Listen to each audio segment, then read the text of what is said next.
generations for generations. Our crews will continue hard working to clean the bayous and keep Terrebonne beautiful in the present and for the future. Litter doesn't just look bad, it also impacts our drainage systems, ecosystems, and wildlife. Keeping our bayous clean means keeping our drains clean and preserving our wildlife and cultural heritage. Our bayous are the heart and soul of our parish. That's why I'm proud to announce Tpcg's Bayou Revival Campaign. Together, administration with Public Works and Solid Waste will be working to clear debris and litter out of our 5 main bayous. Together, we can move Terrebonne Parish forward. Lafourche Patat. Working together on a common goal improves neighborhoods, communities, and the parish as a whole. You can do your part to support our Bayou Revival initiative By volunteering at local cleanup events, disposing of trash properly, and encouraging your friends and family to take pride in our parish.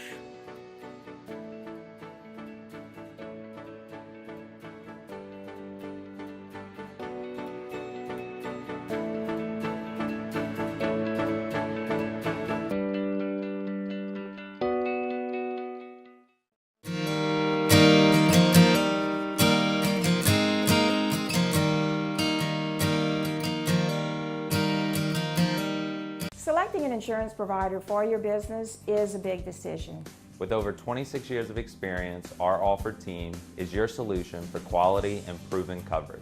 The customer service you remember from years ago is what we pride our team on. We know how important your company is to the community. From small businesses to large businesses, Alford & Associates can manage your insurance. It's our job. Alford & Associates, benefiting your employees and protecting your business. You just have to get in the seat of a John Deere 1 Series tractor. Not because of how easy it is to use, or because of our expert dealers. Not even because it has implements for every job. You just have to get in the seat because breaking ground on your dream home feels pretty great.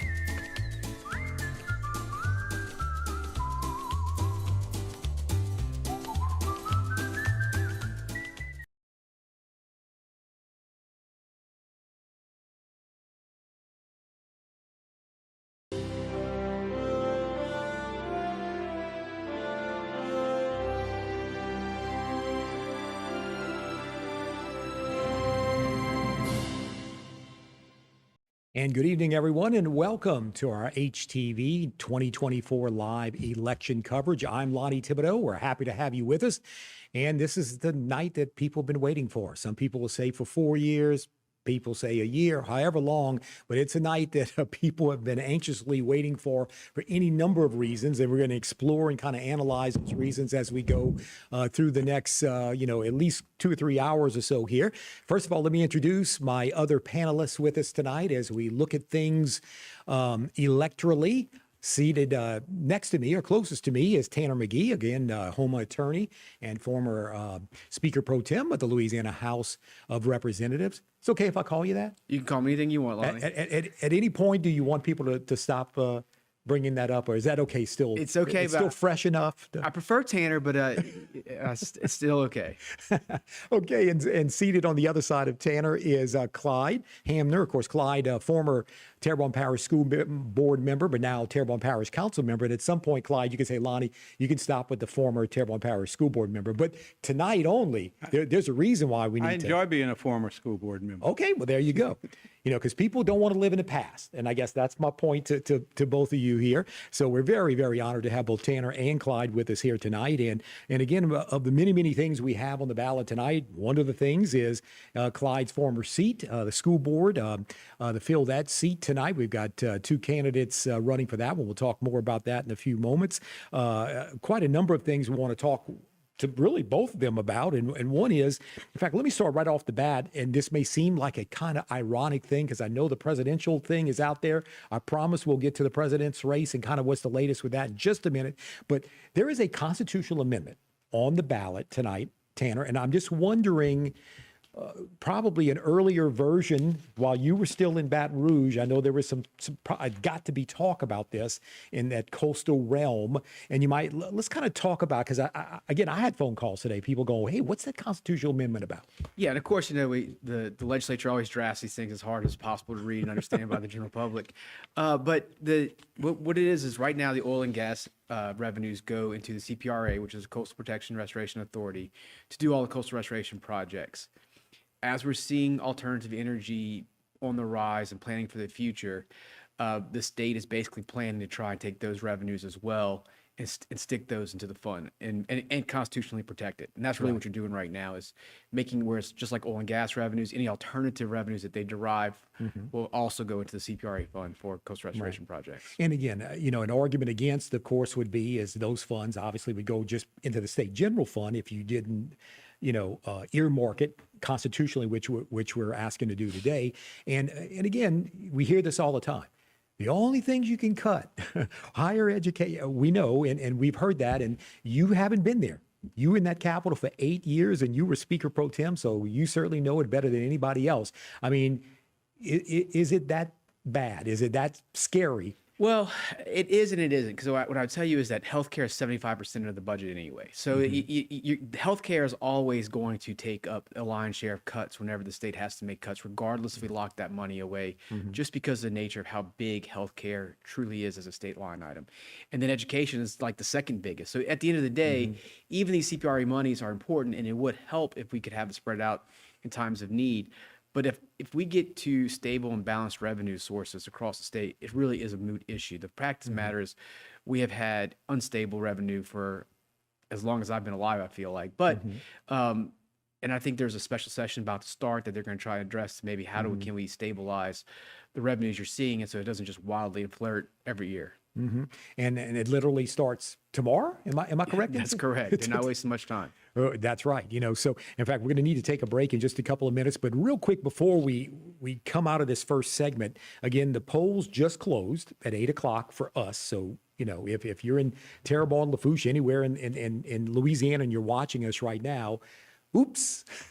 Time has run out, you know, but that's okay. I mean, we have had some incredibly high voter turnout. We won't know for at least another 2 or 3 hours what the actual turnout was in Terrebonne, Lafourche, and everything until we typically don't know that until the races are final in that particular parish, and then they'll give you an unofficial, you know, but I can just tell you, in fact, what we're looking at, we have some early Terrebonne numbers right now. Yeah, these are the, again, the early voting numbers from Terrebonne. That's pretty impressive at 8:05 that we're already seeing something. Again, this is in the president's race. This is not for the whole United States, which you're looking at right now. This is only for Terrebonne Parish. And again, as you might expect, Donald Trump with a big old lead in the early voting. We'll go down to the 3rd Congressional District.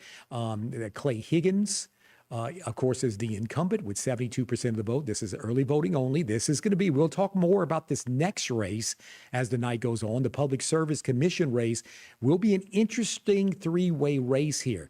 Jean-Paul Cousin from Lafayette is in the lead. Did you serve with him? You served with him. He's actually, all full disclosure, he's a really good friend of mine. So. Yep.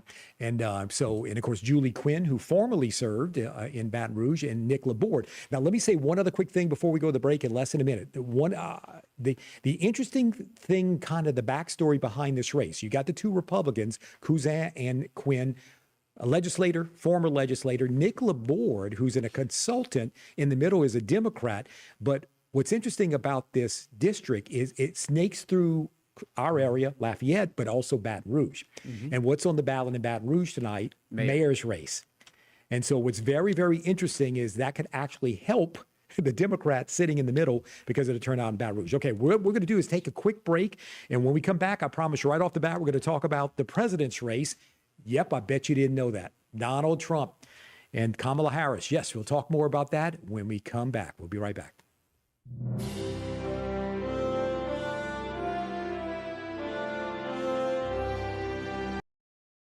Buy a ham, get a turkey at Rouse's. Get a free Butterball turkey for Thanksgiving at Rouse's Markets when you buy a Hormel Cure 81 Spiral ham. Buy a ham, get a turkey at Rouse's. Happy Thanksgiving from Rouse's Markets. Terrebonne Parish School District is now hiring bus drivers. A valid CDL is required. If you don't have a CDL, we will train you. You must be able to pass a medical health exam and a drug test. Salary range is $19,253 to $29,859. Benefits include free health insurance and retirement. Contact the TPSB Transportation Office at 985-876-7400. There are so many reasons to buy your next new car from A.J. Doman Chevrolet, but don't take our word on it. Hear what our customers have to say. Recently, I purchased my fourth vehicle from A.J. Doman Chevrolet. Why? Because they build relationships here. Their service team has kept my vehicles running like new, and their sales team has done things for me that I never expected from a car dealership. A.J. Doman Chevrolet, serving the area for over 38 years, at the foot of the Morgan City Bridge in Berwick.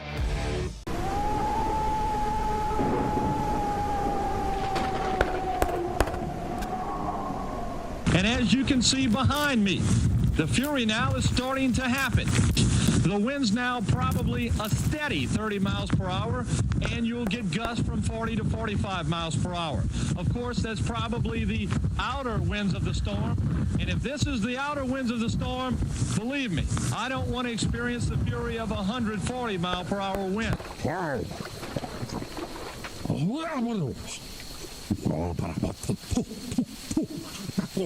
Don't go to sleep on this tonight and think you're going to wake up and it may be a 1 or it may be gone. Think of it as a 3 or a 4. Now let's track this hurricane because all indications are it's coming right for Terrebonne and Lafourche.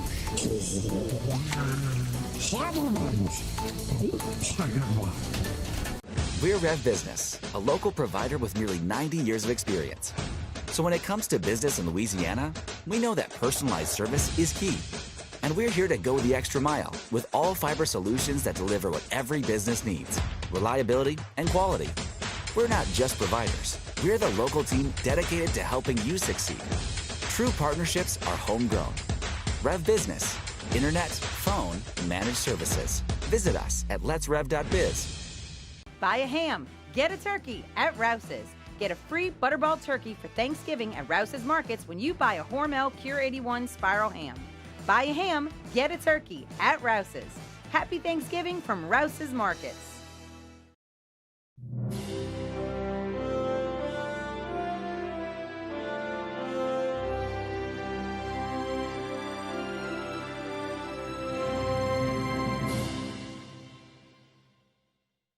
And we are back. I'm Lonnie Thibodeau. We have Tanner McGee and Clyde Hamner with us, and we've got the taking a look. It's still early on in the election coverage tonight, but already at 8:05 we started getting some early numbers in. And in fact, Jason went. Yeah, we'll jump back on, guys. This is Terrebonne Parish and Clyde. How convenient! We're looking right now at the race that was formerly your school board seat. That's right.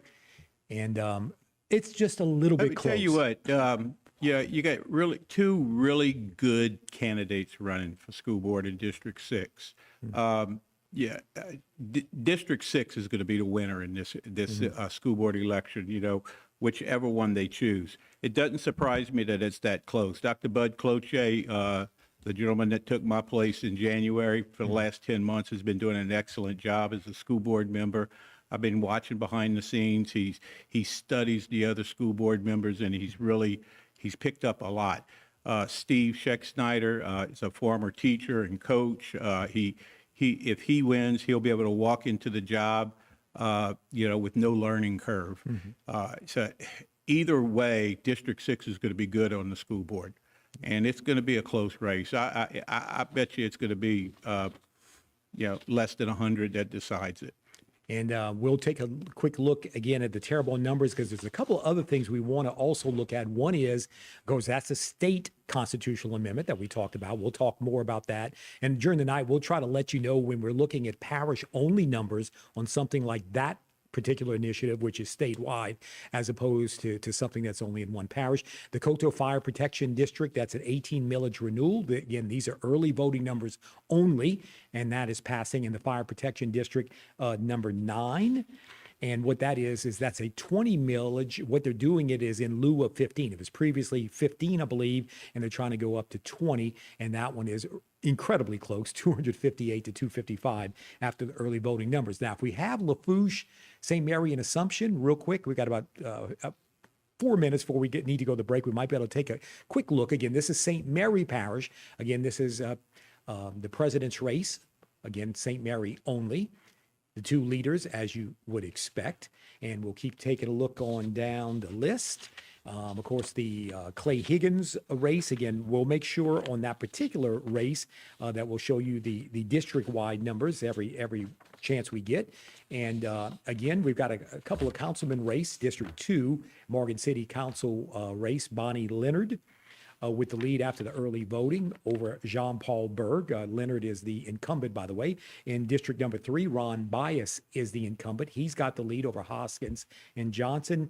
District 5, Louis Tamparella Jr. is the incumbent, trailing Eric Blanchard. Again, this is only early voting, and then there's 4 precincts after that, and of course the state constitutional amendment. And they also have a recreation district millage renewal of 3 mills, and that again very, very close after the early voting. Again, Assumption has a little bit on their ballot, including a judge's race. And they're going to try to switch that real quick, and we'll take a look at the Assumption and then try to get maybe to Lafourche as well. Of the 4 parishes that we typically cover, Lafourche has the most in terms of actual people running against other people on the ballot, and we'll see that in a few minutes when we get the numbers up there. But Assumption Parish, of course, will have the same thing. There's the president's race. And then we'll have a little bit more in the congressional end. We got the Troy Carter race. Obviously, Troy Carter, the incumbent, heavily favored. And again, can he win it in the first? Real heavy TV buy, I noticed in the New Orleans market the last week or so by him. Public Service Commission number 2. Again, that's the race we talked about. This is not the whole district. This is only in Assumption Parish. And District Judge. The District Judge's race, we've got Jennifer Gautreaux Prescott, who's from Prairieville. Her husband is an assistant district attorney over there. And then Tony Falterman Menard. She's an attorney. Her dad is a former sheriff, DA in Assumption Parish. Her husband is known to people like me who used to announce. He was the former quarterback at Nichols. Keith Menard announced his whole career at Nichols, former football coach at Central Lafourche, whatever. That's her husband, by the way. So we'll keep an eye on that race. And as you can see, Falterman Menard has a big lead after the early voting. And they also have a parish-wide proposition of a 3.5 millage. That's at the very bottom. There it is. And that's in the lead, as we'll say, after the early voting. By the way, in all my years of doing this, I think this is the first time that when we try to recap real quick at the very beginning of the broadcast, all the races we're going to cover in the various parishes, that we actually had numbers that early in the program where I could actually show you what I just showed you, and you can actually see it. And then real quick, we have a little bit over a minute before we need to go to the break. Of course, the Lafourche Parish races, and if we can get those up, okay, we don't have those up. Okay, so when we get back, we'll talk about the Lafourche numbers. And of course, then we've got the statewide numbers that we want to talk about as well, because again, we got a number, all the congressional races are up tonight. Neither of the 2 senators are up. Cassidy's seat will be up in 2 years, but neither of the 2 senators. So again, these are the statewide numbers. Again, so far in the president's race, this is how it's going. 71% for Donald Trump, 28% for Harris.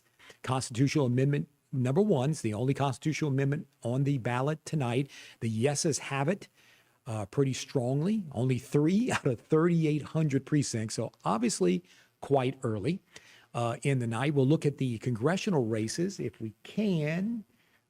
Okay, well, yeah, we'll have to regroup to be able to do that. So why don't we do this? We do need to take a break. When we do that, we want to make sure to quickly look at the congressional races so you can see who's on the ballot tonight. And then we'll come back and talk, I promise, about the president's race and where things are with that. Okay, we'll be right back.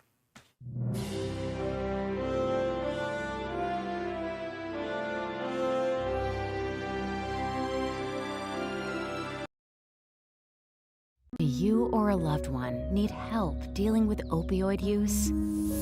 There is help nearby. Go to opioidhelpla.org. There you will find medication and outpatient therapy nearby. Telehealth may be available. Uninsured or on Medicaid, there's help. You can be prescribed medication like Suboxone in an office-based opioid treatment site. You keep your job. You work toward a healthy lifestyle, and we help you recover. Opioidhelpla.org. Help is closer than you think.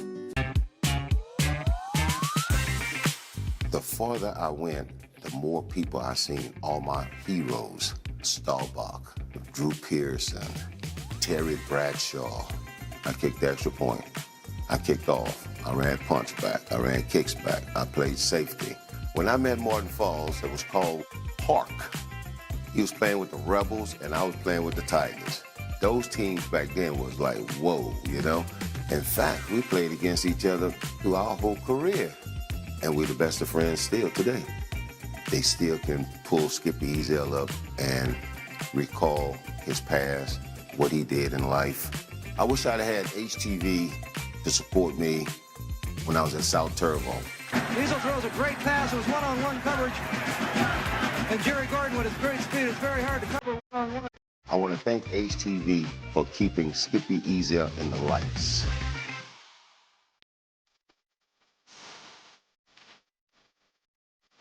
Drive into 2025 with confidence in a vehicle designed to turn heads.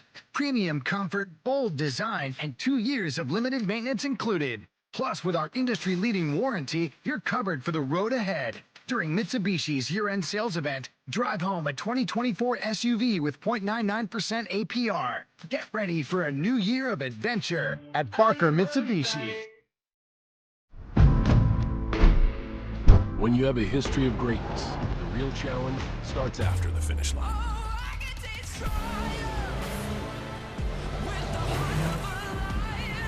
When victory alone isn't enough, you chase something greater, no matter how difficult the path. On the dirt, in the sand, and beyond. The new 2024 Ridgeline, Passport, and Pilot, part of our most rugged trail sport lineup yet. From Honda.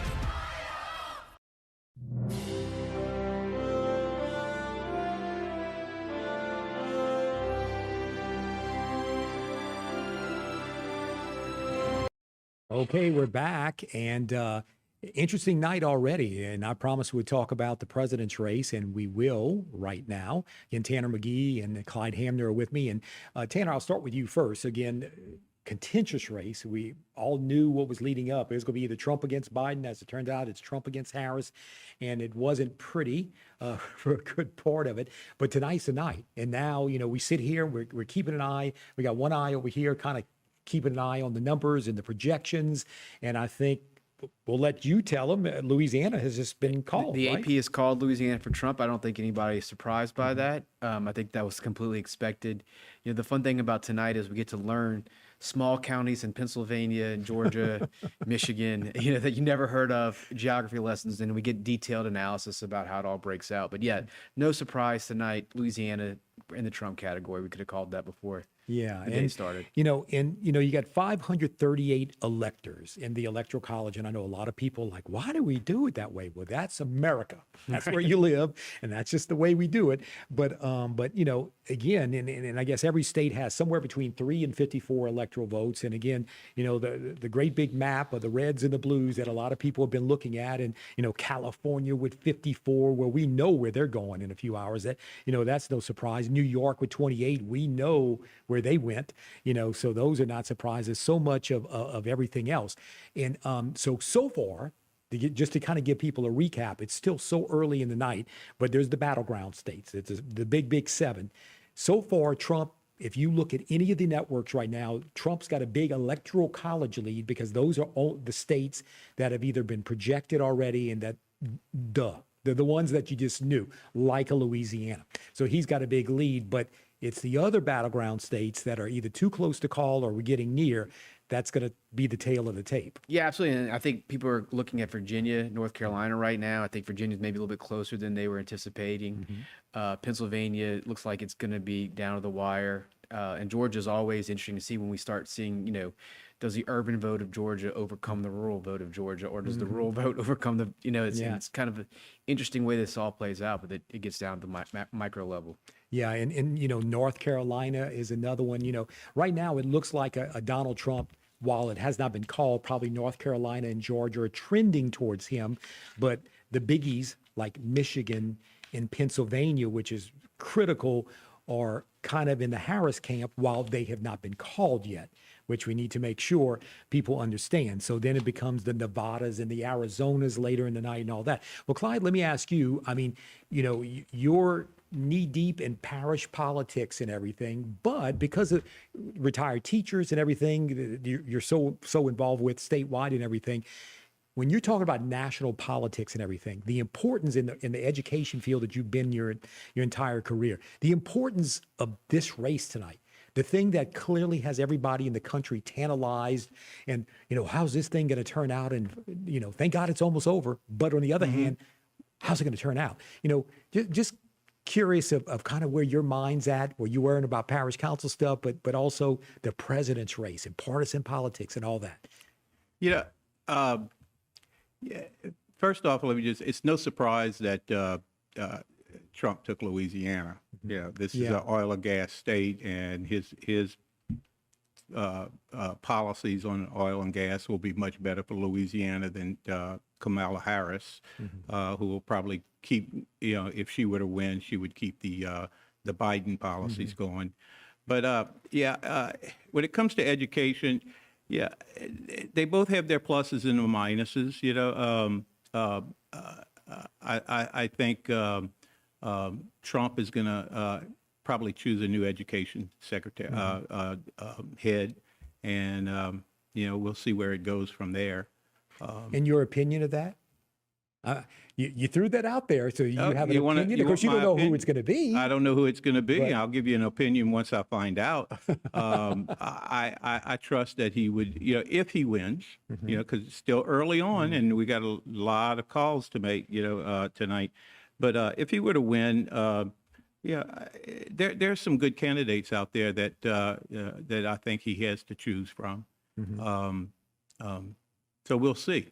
We just have to wait and see. I tell you what, let me make a quick point. That conversation with Clyde just reminded me of something that I haven't mentioned yet. We want people to understand that, the president's race, it is unlikely. Now, I've done this for over 30 years, and I remember the last two Trump races, and I remember that before we got off the desk that night, we were able to say the first one he won and the second one he didn't. The likelihood is, before we leave this desk tonight, that we'll be able to say our next president is, I must admit, is unlikely. It could happen. It could. But right now, most of the pundits will tell you it's unlikely by some reasonable hour, 11 p.m., midnight, whatever, that we simply will know. I mean, we can't control Lonnie, that's getting a little more difficult because I'm following along. Judges are now extending the voting hours in Georgia, DeKalb County, which is a big one for everyone, and in Pennsylvania. So you're having two of the swing states where they're extending the voting hours. Right. And so I think it may even be later than. Well, and again, for people who are not aware, what happened is early in the day you had bomb threats or whatever, which from Russia or wherever, it was some foreign, whoever. And so what's happening is judges, as Tanner said, in some states, Georgia specifically, particularly, they're having to extend hours, at least an hour at particular, not everywhere, right? Certain precincts. Certain counties, certain precincts in certain counties. So anyway, that could extend this out even. And again, you're talking about a state like Georgia where you would have thought, again, that's a state that Trump is leading right now, that you would have thought maybe they would have called it yet, but now we know the reason they're not able to call it. And what makes it even more interesting is something you told me during the break, is now people could be calling people. Think about that. Hey, Trump's leading. You can't let him win. I mean, am I wrong? No, they're looking at the voting rolls right now, checking to see who voted at every precinct in those counties and seeing.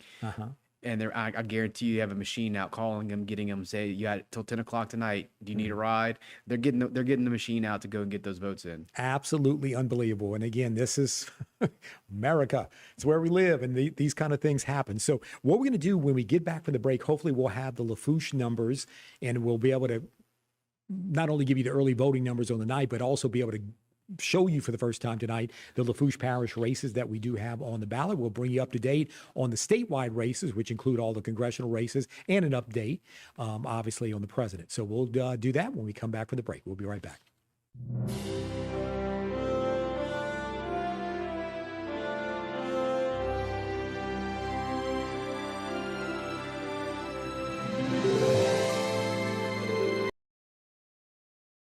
Save during the fall savings event at Terrebonne Lincoln in Houma. Take $10,000 off a new 2024 Lincoln Navigator. Plus, get 0% financing for 60 months. That is hometown luxury for less at Terrebonne Lincoln in Houma.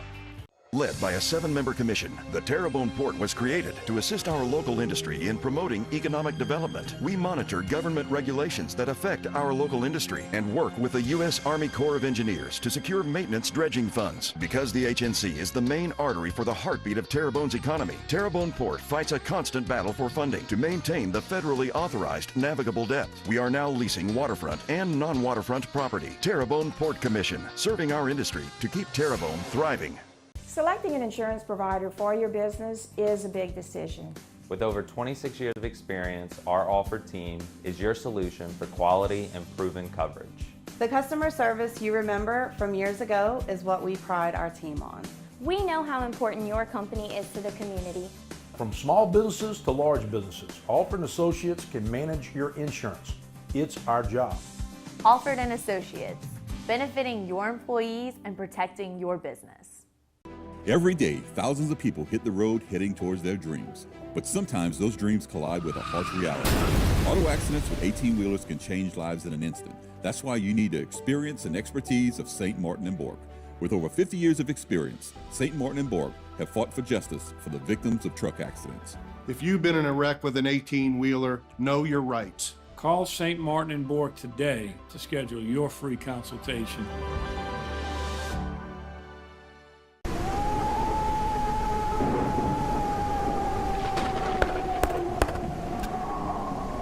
And as you can see behind me, the fury now is starting to happen. The wind's now probably a steady 30 miles per hour, and you'll get gusts from 40 to 45 miles per hour. Of course, that's probably the outer winds of the storm. And if this is the outer winds of the storm, believe me, I don't want to experience the fury of a 140 mile per hour wind.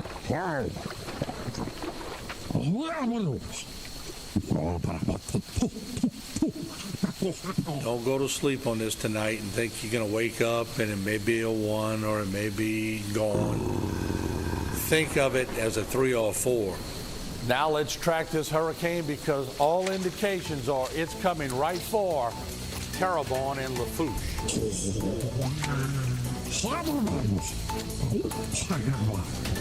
Save during the fall savings event happening right now at Terrebonne Lincoln in Houma. Take $6,000 off on a new 2024 Lincoln Aviator. Plus, get 0% financing for 60 months. That is hometown luxury for less at Terrebonne Lincoln in Houma.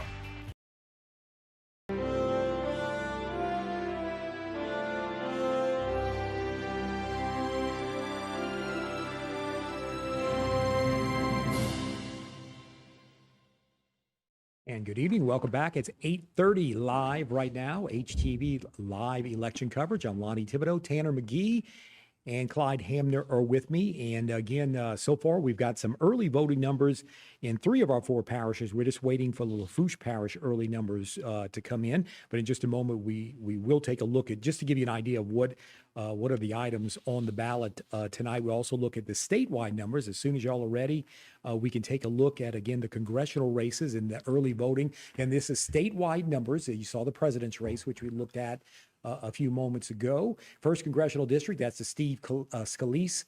Again, this is statewide or district-wide, district-wide. That's what I meant to say. So this is the entirety of his particular district. 71% for the incumbent Steve Scalise and Troy Carter. Again, thought to be that this one would be a little bit tighter. Certainly Troy Carter, very much the favorite, the incumbent, but you can see he's getting a little competition from Christy Lynch and Devin Lance Graham at 26 and 24%. respectively. In the 3rd Congressional District, which is a good chunk of our area, Clay Higgins with the early and big lead at 72%. Again, you see 12 of 557 precincts, so it's still very early. 4th Congressional District, again, the Speaker of the House, Mike Johnson, that's his particular district. He's got the early big lead there, 86%. Julia Letlow in District 5, the incumbent over Vinnie Mendoza and Michael Valland. And again, 6th Congressional District. Again, this is the new one that, I don't know, Tanner, could we say could have been, would have been Garrett? It was Garrett Graves, could have been, but, Cleo Fields and Elbert. Now, this is a bit interesting. Mm-hmm. If there's anybody in this race that could have made it interesting, has already made it interesting. Elbert Guillory, who served a long time, right? Oh, yeah, definitely. In both Senate and House. In the House. Right. Elbert Guillory from Opelousas, I think, and a Republican. But anyway, with the lead, 52-39 over Cleo Fields. Certainly it would be no surprise that this one would go to a runoff, but, Cleo Fields was clearly the leading candidate. And then we'll quickly to scan through. There are some judges' races and everything that are far away from our particular area, so we'll just scan through those kind of really, really quick. Public service, we'll take a look at that public service district number 2. Again, that's the one we talked about. Now, this is important because this is district-wide. This is the whole thing. Jean-Paul Cousin has the lead, 56%. Again, the key is here, do you avoid the runoff? And right now, looking pretty good. But it's kind of early, 7 out of 667 precincts. And then again, we got some other district judges races. We'll keep going because we're going to get to that Assumption race right there. That 23rd ES2 Division 5, Division F. So again, Tony Falterman Menard. Now in that particular race, I'm just trying to remind myself, that is Assumption, St. James. That sounds right, right, Tanner? And when you had run that, you had those, were they? I had a little bit of Assumption, but I didn't have those other places. That's right. I remember you had a bit of Assumption in the one you ran. So again, Tony Falterman Menard has the big lead there so far. And then we'll go ahead and pull out of that now because we're going to get to some mayor's races and everything else. But again, we're just waiting on Lafourche. In fact, whenever y'all are ready, I know we can take a look at Lafourche, although we're not anticipating we have the early voting numbers up for Lafourche as well. So that's been a little bit late. We were very pleasantly surprised. Terrebonne Parish at 8:05, 5 minutes after the polls closed, we already had early voting numbers. We'll take a look. Okay, here we go. This is Lafourche, and as you can see, the numbers aren't in yet, but again, it's going to give you an idea of what's on the ballot. Again, they've got the Steve Scalise race, they got the Troy Carter race in that particular parish. Clay Higgins, the third, so they got 1st, 2nd, and 3rd Congressional District. They got the Public Service Commission race. They also have a council seat again. Now, what's going on there, I can tell you, is they got Greg Johnson, Terry Pierce, and Reb Robisky. Reb Robisky was a former councilman from that district many years ago. That was the district that was Charles Rodrigue. Now, let me give you the quick backstory. Jim Wendell, who's now with Terrebonne Parish, who's the Quality of Life Director, I think, for Terrebonne Parish under Jason Bergeron, won this race a year ago, then got appointed to the Terrebonne Parish post. Charles Rodrigue was put in there in the interim. And now this are the 3 gentlemen who are running for the race. So anyway, that's the big old backstory on that one. The Greater Lafourche Port Commission, again, Larry Griffin tragically died in July. So this is the race. Chad Calais and Zach Gisclair are running for his.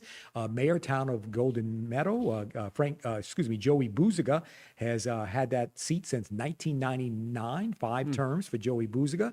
He's the incumbent.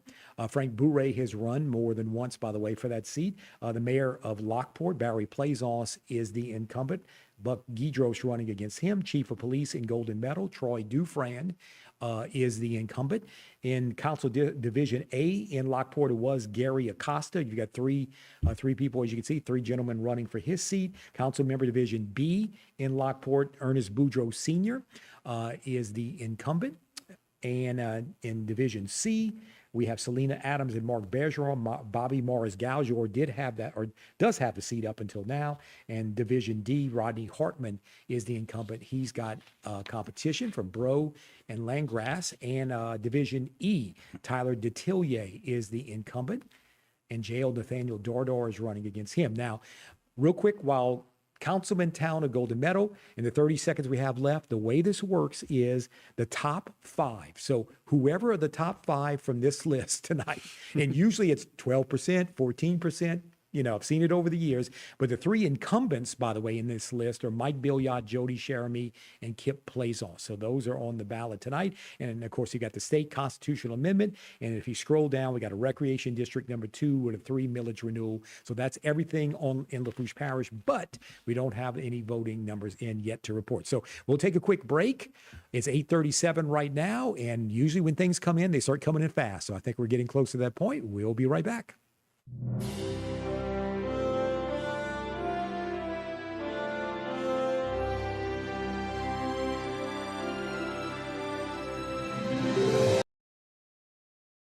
Waits and Downer. You or someone close to you has just lost a loved one to someone's negligence. How did this happen? And why is it so hard to get information? In times like these, there is one firm who has handled hundreds of catastrophic and lost earning cases. Before you settle fast with a company's attorney, give Waits and Downer a call. 985-876-0870. Waits and Downer. Gen Gators Power Systems is the area's leading Kohler standby generator solution, specializing in maintenance, repair, and installation on all major brands, from gas to diesel and 2kW to 2000. Home or commercial, our team has you covered. Our factory-certified technicians and installers are highly trained to provide response and repair when you need it the most. We service what we sell, period. Trust the Gen Gators, where we sink our teeth into service. Waits and Downer. You or someone you know has lost the ability to earn a living because someone put the company interests before their well-being. In times like these, there's one firm who has handled hundreds of catastrophic and lost earning cases. Before you settle fast with a company's attorney, give Waits and Downer a call. 985-876-0870. Waits and Downer. Let us fight for your rights. The farther I went, the more people I seen, all my heroes, Staubach, Drew Pearson, Terry Bradshaw. I kicked the extra point. I kicked off. I ran punch back. I ran kicks back. I played safety. When I met Martin Falls, it was called Park. He was playing with the Rebels, and I was playing with the Tigers. Those teams back then was like, whoa, In fact, we played against each other through our whole career. And we're the best of friends still today. They still can pull Skippy Ezel up and recall his past, what he did in life. I wish I'd had HTV to support me when I was at South Terrebonne. Ezel throws a great pass. It was one-on-one coverage. And Jerry Gordon, with his great speed, it's very hard to cover one-on-one. I want to thank HTV for keeping Skippy Ezel in the lights.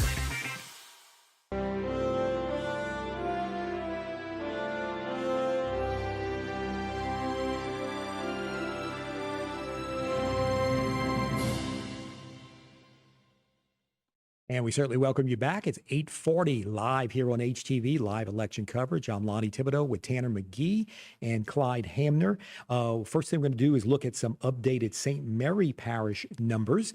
Again, presidential race, again, these are St. Mary Parish numbers only, with Donald Trump 67-32 over Harris in St. Mary.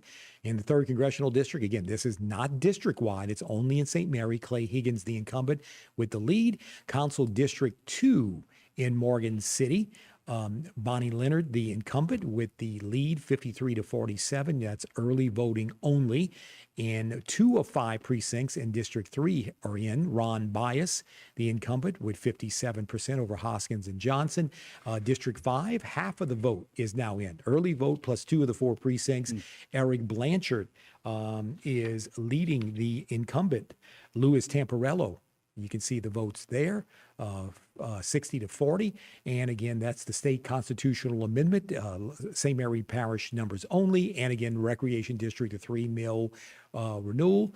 And again, those are early voting numbers there in St. Mary Parish. Now, real quick, in the few minutes we have left in the segment, we want to make sure to kind of update the president's race. I'll start with you, Tanner, first. Last time we talked about it, about 10 minutes ago, what we told people was you got the 7 battleground states. Really, none have been called yet, and pretty much all the other states, like Louisiana, like Mississippi, like Arkansas, that you had expected went.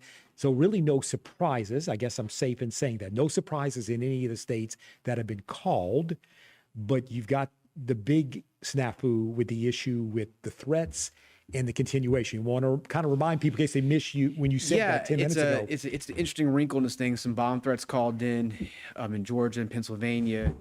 And what they're doing now is they've gotten court orders to extend the voting period. I've seen it at like 10 p.m. in some counties in Pennsylvania and Georgia.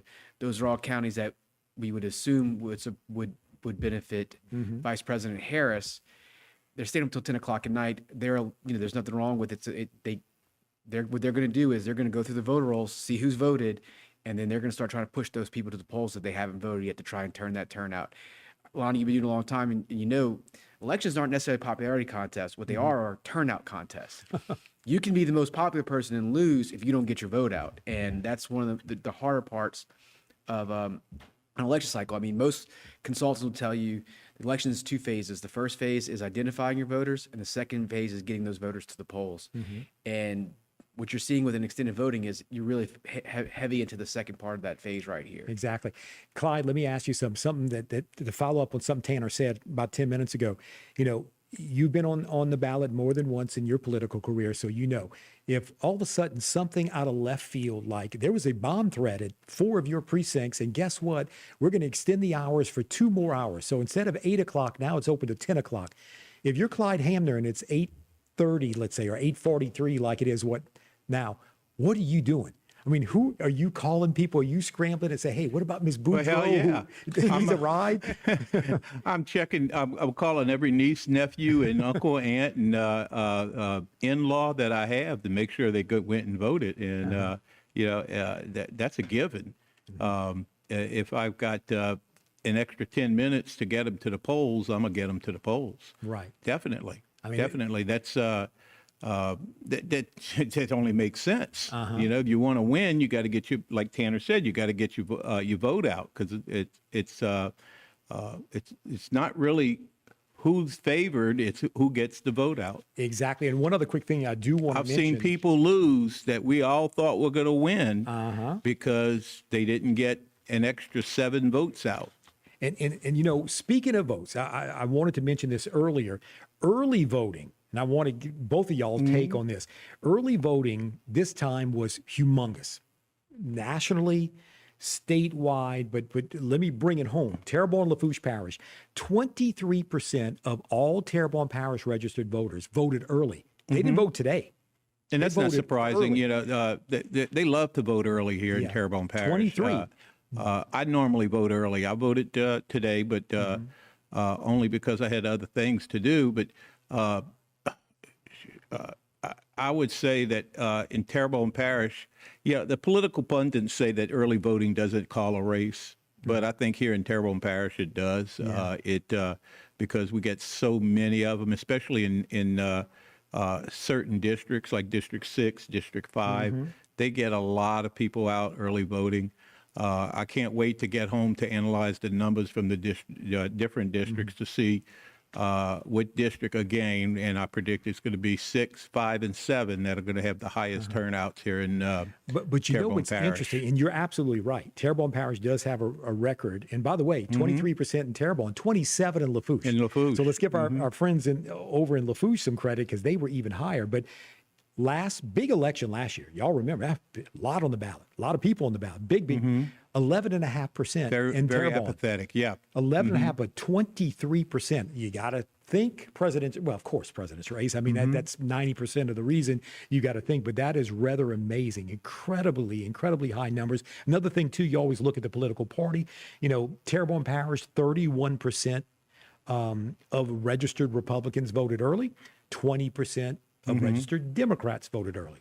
That's not a surprise. That's typically, I think, something you see. But, it's kind of one of the things, the red wave or whatever they call it nationally, which, again, something we'll have to see. Those states that people voted early, the ones that you mail in ballots, but they're not going to count them till next week. Or, so there's a lot of other things. And that's why, when we go to bed tonight, we won't know who the next president is going to be. We just don't know. Not only officially, we just won't know. It's just because of factors like that and the thing that Tanner was just saying. Again, your quick take, and real quick, we got about 20 seconds before we go to break. Early voting and the fact that we do it so well over here.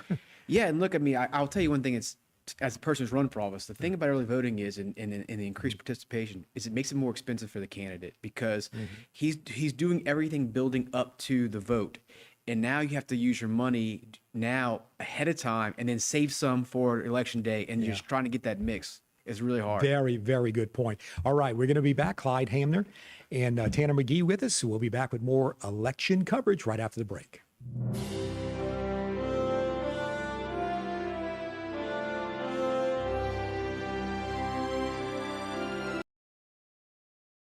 Weights and Downer.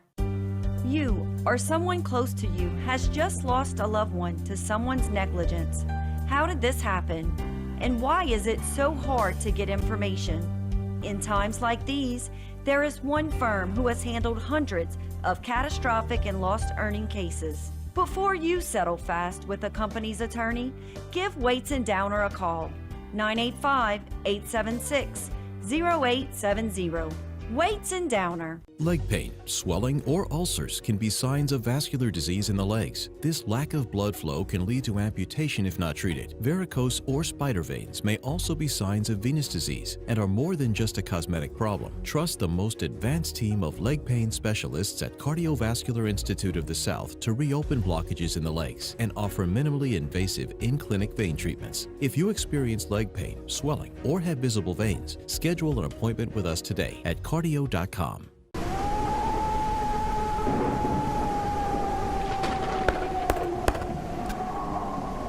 And as you can see behind me, the fury now is starting to happen. The wind's now probably a steady 30 miles per hour, and you'll get gusts from 40 to 45 miles per hour. Of course, that's probably the outer winds of the storm. And if this is the outer winds of the storm, believe me, I don't want to experience the fury of a 140 mile per hour wind.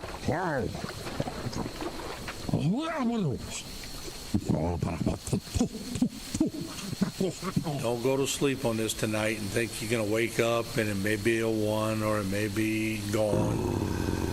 Think of it as a 3 or a 4. Now let's track this hurricane because all indications are it's coming right for Terrebonne and Lafourche.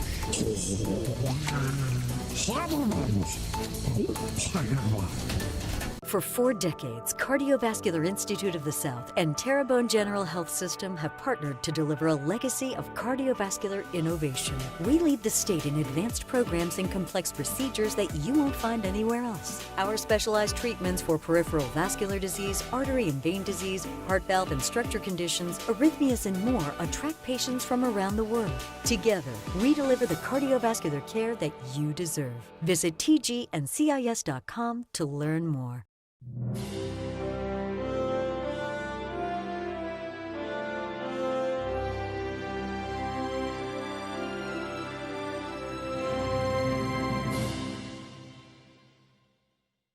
And we're back. It's 8:50 p.m. live right now. Lonnie Thibodeau along with Tanner McGee and Clyde Hamner.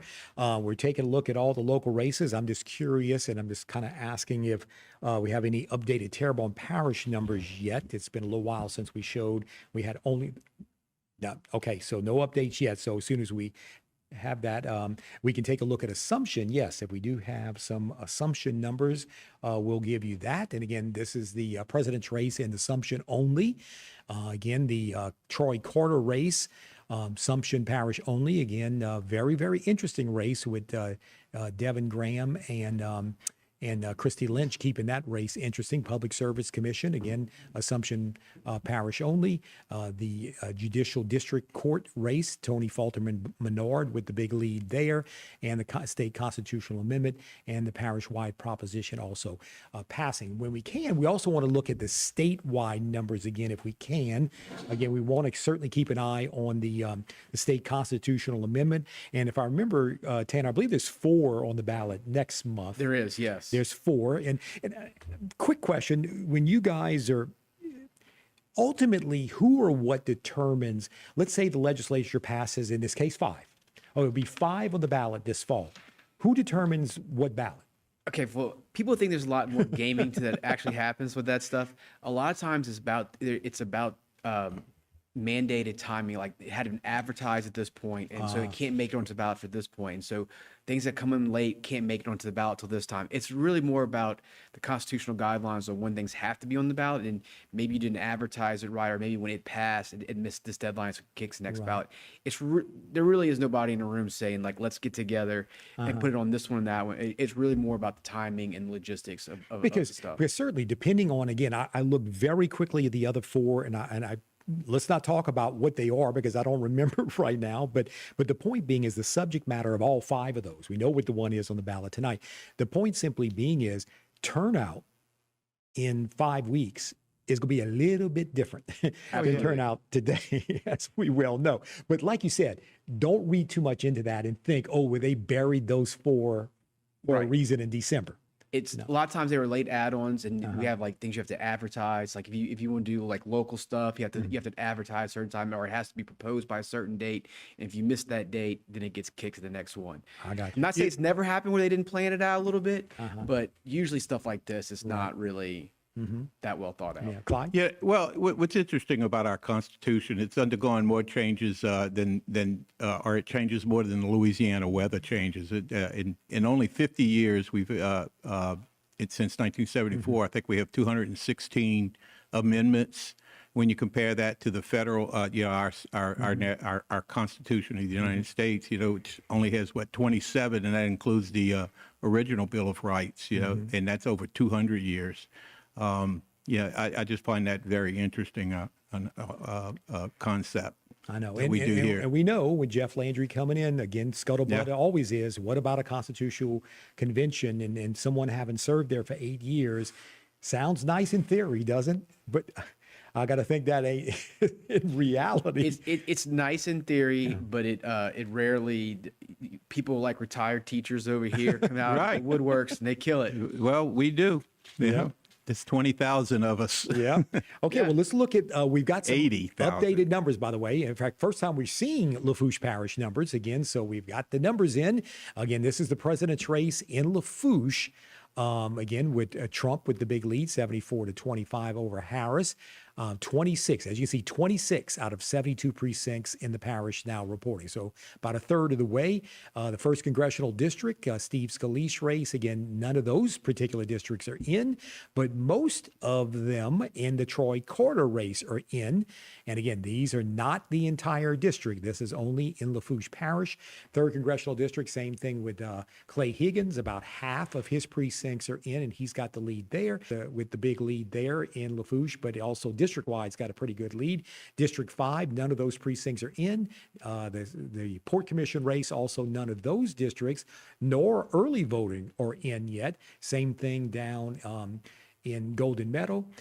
Same thing down in Lockport. We still take, and I don't mean just in the old days when they literally would have to drive numbers in, to the clerk of court's office in Thibodaux. That's not what I mean. But again, typically down the bayou, it takes a little bit longer before you get the numbers in. So that's kind of where we are right now in Lafourche Parish. Again, the next thing we certainly do want to do when we get a chance is we do want to look at statewide numbers again, just to kind of see where we are with the president's race, also the constitutional amendment, and again, also gives us a district-wide on the congressional races. Okay, there we go. Statewide, this is for the president's race.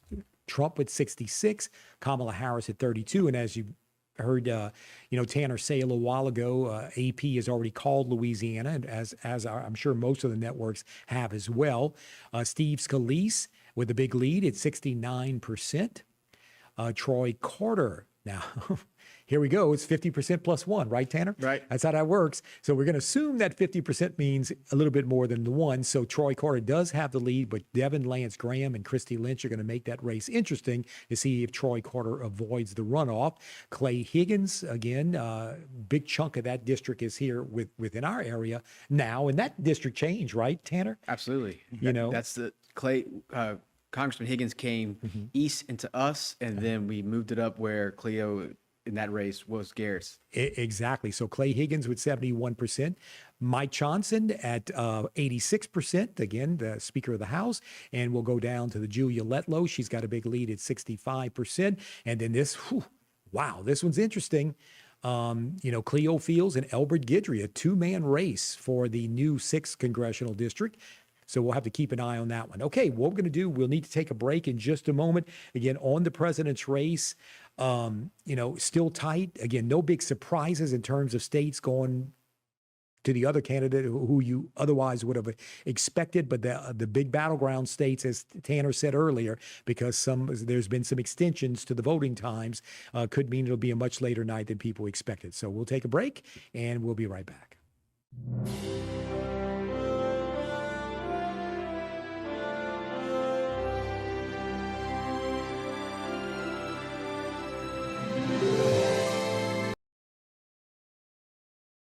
Terrebonne Parish School District is seeking individuals for the following maintenance positions: licensed plumber, electrician, carpenter, HVAC techs with chiller experience, HVAC techs with general experience. These positions have great work environment, excellent benefits, retirement, and insurance. Apply online at tpsd.org. Terrebonne Parish School District, a great place to work. At Terrebonne General Multi-Specialty Clinic, we're dedicated to your well-being. Our expert team of healthcare professionals offers convenient, comprehensive medical care in one trusted location. Whether you're dealing with common illnesses like cold and flu, diabetes, breathing issues, or need help managing your health, our caring and knowledgeable staff are here to treat your symptoms. Call 985-873-4729 or visit tghealthsystem.com to schedule your same or next day appointment. There are so many reasons to buy your next new car from A.J. Doman Chevrolet, but don't take our word on it. Hear what our customers have to say. Recently, I purchased my 4th vehicle from A.J. Doman Chevrolet. Why? Because they build relationships here. Their service team has kept my vehicles running like new, and their sales team has done things for me that I never expected from a car dealership. A.J. Doman Chevrolet, serving the area for over 38 years, at the foot of the Morgan City Bridge in Berwick.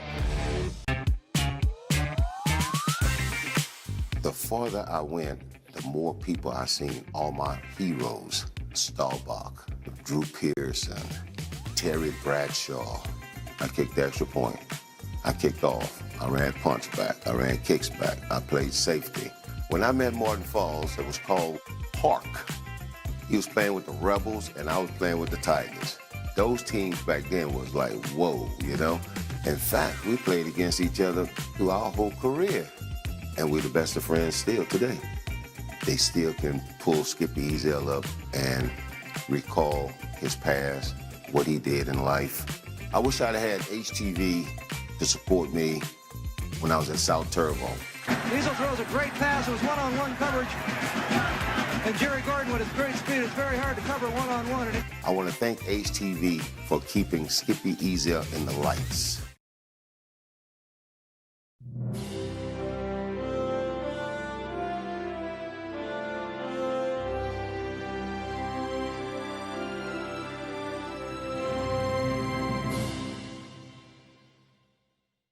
And thank you for being with us. It's 9 p.m. I'm Lonnie Thibodeau, along with Tanner McGee and Clyde Hamner, and we've got live election coverage here on HTV.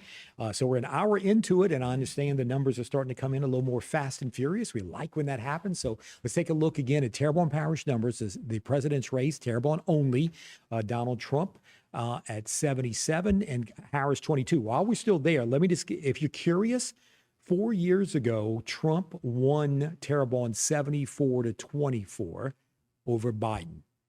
Interesting. If you want to go back even 4 years back, Trump beat Clinton 73-24. So it's pretty, wow. Okay, that's pretty close. All right.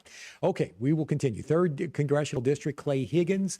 Again, Terrebonne Parish only numbers with 72%. The Public Service Commission race, Cousin's got a big lead in Terrebonne, but he's also got a pretty good lead also in the full district-wide. Okay, Clyde, here we go. We'll let you talk about your former, you only got 3 precincts left. Look, about 73 votes difference. Hey, you're the retired educator, so Tanner and I are going to rely on you. That's amazing that it's so close. Again, District 6 is going to be the winner because whichever way it goes, they're both excellent candidates. So there'll be only one person disappointed in District 6. And what's interesting so far, Clyde, if you notice way in the bottom right, 5,500 people have voted in that race. That's a lot. That's a hell of a lot because look, District 6 has about 8,000, with the redistricting and the numbers went down from about 12,000 to about 8,500 or so, and 5,500 of them are voting. That's phenomenal. Wow. That's very, very impressive. So way to go, District 6. And again, the state constitutional amendment, it's passing easily in Terrebonne Parish, but also statewide. The Coteau Fire Protection District, their 18 millage renewal, that is passing. The Fire Protection District, where they're trading or doing in lieu, 20 mills in lieu of the 15 they had before. That one is remarkably close. That's the early voting plus one of the 5 precincts. So 259 votes to 256. So those are the updated Terrebonne Parish numbers. Now, speaking of Terrebonne, something I said right before we went to the last break, and I talked to Tanner and Clyde a little bit about this during the break, is the registered voters in Terrebonne and Lafourche. And I don't know why about 15 years ago I started tracking this in different categories. How many are white? How many are black? Republican, Democrat, other party. And just to give people a quick example, and I'll just throw out a few numbers and I'm curious to hear what y'all have got to say. White voters in Terrebonne Parish are down. Let's do 15 years. 15 years ago now. White voters are down 5%. Used to be 78% of the vote. It's now 73. The black vote in Terrebonne Parish is up by 3. Used to be 16, now it's 19. Republican, Democrat, other. This is where it gets really interesting.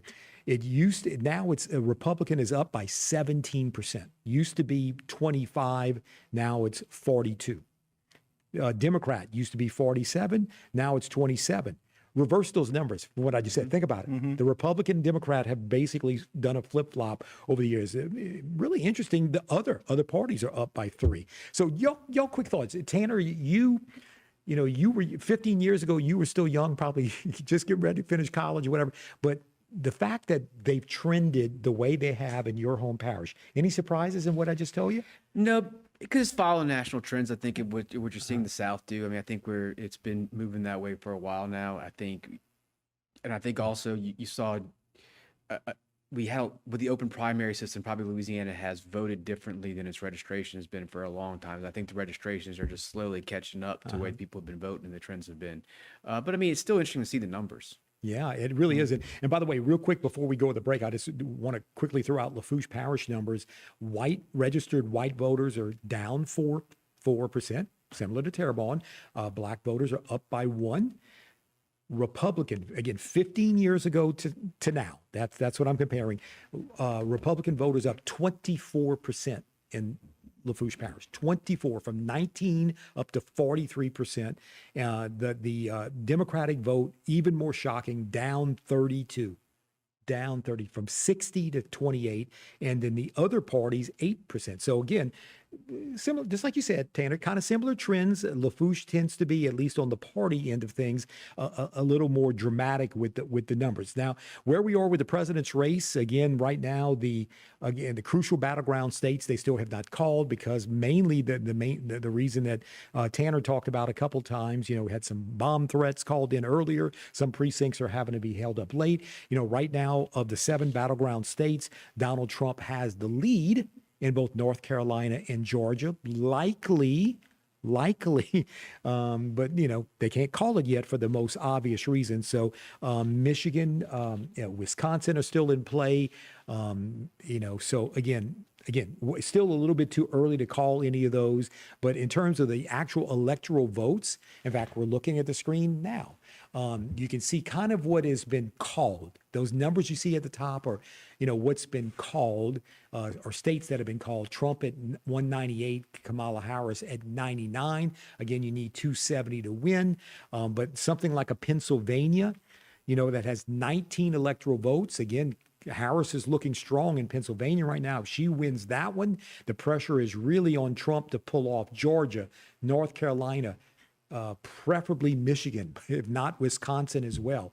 And that's going to be really, really tough. So this thing is about to get really, really, really interesting. And again, that's kind of where you see the country right now, 198 to the number you just saw. So we're going to take a quick break. When we come back, more election coverage. I understand we have updated Lafourche numbers. We'll look at that when we come back from the break.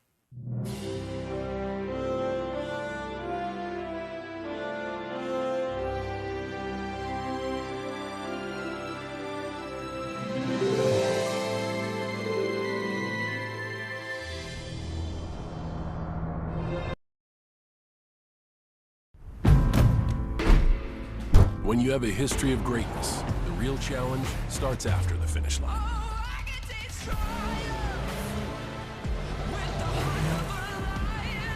When victory alone isn't enough, you chase something greater, no matter how difficult the path. On the dirt, in the sand, and beyond. The new 2024 Ridgeline Passport and Pilot, part of our most rugged trail sport lineup yet. From Honda.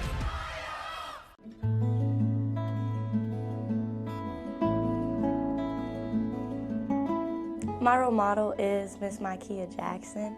She's my 4th hour teacher.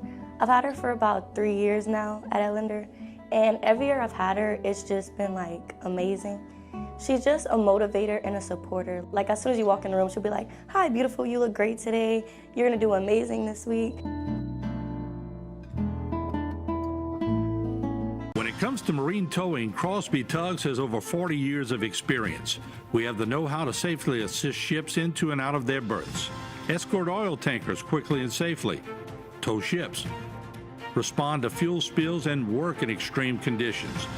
Founded in 1977 by Vinton and Kurt Crosby, we are one of the largest privately owned marine transportation businesses in the industry.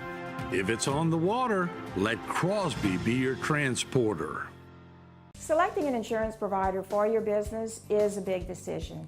With over 26 years of experience, our Alford team is your solution for quality and proven coverage. The customer service you remember from years ago is what we pride our team on. We know how important your company is to the community. From small businesses to large businesses, Alford & Associates can manage your insurance. It's our job. Alford & Associates, benefiting your employees and protecting your business.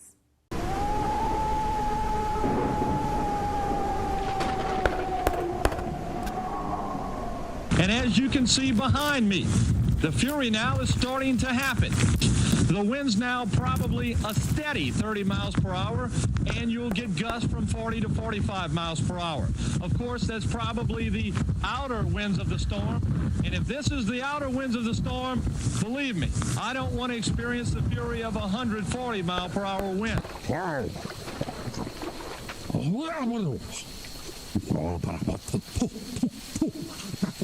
Don't go to sleep on this tonight and think you're going to wake up and it may be a 1 or it may be gone. Think of it as a 3 or a 4. Now let's track this hurricane because all indications are it's coming right for Terrebonne and Lafourche.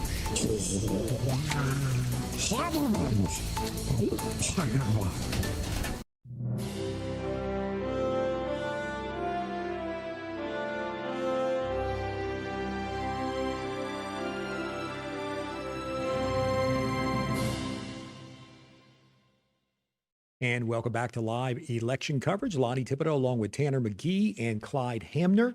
And where we are right now, I believe Lafourche Parish numbers. We want to get to that as soon as we can. We have some updated numbers. And as typically happens, once you turn that faucet on, man, phew, that water starts coming through, and we start to get Lafourche numbers, and we got a whole bunch of them. So again, as you can see, 52 of the 72 precincts in Lafourche are in, and we'll see as we get to the bottom of the list if some of the down the bayou numbers are in as well. Again, Trump with 80% of the vote in Lafourche Parish. That's impressive. Steve Scalise with 82%. Again, that's not his whole district, just in Lafourche Parish. Troy Carter with 36%. In his district, he's just over 50%. Third Congressional District, Clay Higgins with a big lead. Cousin with the big lead also in the Public Service Commission district-wide. That's phenomenal that he's doing so well in such a large Public Service Commission district. That district is huge. You know, Public Service Commissioners districts are bigger than congressional districts, and and Julie Quinn ran a hard race. That district goes all the way to Mississippi, Clyde. It goes all the way up to Mississippi. Yeah, wow. From here to Terrebonne, all the way up to East and West Feliciana, and then over to the Morgan City, Lafayette, Iberia. That's a huge public service district, and for him to do that well against such a formidable candidate like Julie Quinn it's amazing. And I'm assuming he's doing as well. Is that Terrebonne Parish, or is that that's Lafourche? That's Lafourche. Okay, so he's doing as well in Terrebonne Parish and district wide. And you know what's interesting about that position is that people who serve in public service on the Public Service Commission usually end up in higher offices later on. Kathleen Blanco. Kathleen Blanco. There were they're governor builder positions. Yeah, and that is an excellent point. And as you said, you served with Jean-Paul Cousin, you said, friend of yours. Impressive race, you got to admit. Yeah, no, look, I mean, I think, and I talked to him this morning, actually. I don't think he was expecting, I think he was expecting them to be in the runoff based off his polling data. I do not think he was thinking he'd win it in the first. I think if these numbers hold, he will be very happy and very surprised. Yep. Okay, let's look at, again, we're looking at Lafourche Parish numbers. Again, as we start heading down the bayou a little bit, the council district number 5, Terry Pierce with a big lead, 63% over Reb Robisky and Greg Johnson. The Port Commission race, this is final. This is the first final of the night. And Chad Kale gets the victory over Zach Gisclair. So congratulations to him. You can see when a race is final, you notice something in the bottom left corner, the unofficial turnout. So that does not mean 64.7% in Lafourche Parish. That just means in that particular district, but that's still a very impressive number. Another number, Joey Bouziga wins re-election as mayor. This will be his 6th term, 6, because he gets 51% of the vote over Frank Bourret and Mark Charpentier, and in Golden Medal, they had 67.7% of the vote. People who showed up, again, Barry Plaisance, early voting only, mayor of Lockport with the lead, Michelle Lafont over Troy Dufresne, and that is final. And Lockport just became final. We were just scrolling down and it became final. So Barry Plaisance is reelected as mayor of Lockport. Michelle Lafont gets the victory as chief of police in Golden Medal. By the way, Troy Dufresne was actually the incumbent. We'll look at the Lockport council members. Again, these are finals as well. And this will be our first runoff of the night. Billy Disbro and Alan Batto. Alan Batto, I believe, is the incumbent. So there we will have a runoff there. Division B, and again, a runoff between Ernest Boudreaux Sr. and Dee Reinhardt. In Division C, also a final. Selena Adams gets the victory over Mark Bergeron. In Division D in Lockport, also a final. And it will be a runoff between the incumbent Rodney Hartman and Riola Langras. And Division E in Lockport, a victory by Tyler Detillier over Dordor. And Golden Medal, this is a final. Now, here comes the hardest part of anything we got to do. Remember how I say the top 5 get it? So that means Jody Cherami gets in, Connie Lee Demir gets in, Nancy Filinich, Kip Plaisance, so the 15-14, and I believe Mike Billiard, who's an incumbent. So I believe those are the 5. So before we wrap up, we'll make sure to confirm all that for you. The state constitutional amendment easily passing in Lafourche, and the recreation district number 2, that is a final 61-39. Tanner? Going back to that PSC race, Julie Quinn's home parish is Baton Rouge, and she's losing it right now to Jean-Paul Cousson. Wow. He's got 40% of the vote to her 23%, and the Democrat Nick Laborde has 36%. Right. And remember, we talked about earlier, you got the mayor's race in, contested mayor, big time. Drive the Democrat turnout in East Baton Rouge Parish right now. Very contested with Ted James challenging Sharon Broom. And then you have Sid Edwards, longtime football coach. Running the Republican side of it, trying to tap into some of his former players and stuff. Yeah. That's a very interesting race. See how that all shakes out. Wow. Okay, and St. Mary has some final. I tell you what, we got less than a minute before we go to our next break, so we'll let them pull that up for us real quick, and we'll take a look at St. Mary numbers. So Lafourche is almost all the way final, and St. Mary is final. So again, the presidential race, Donald Trump with 65% of the vote over Harris in St. Mary Parish. In the congressional race, Clay Higgins with 67% in St. Mary.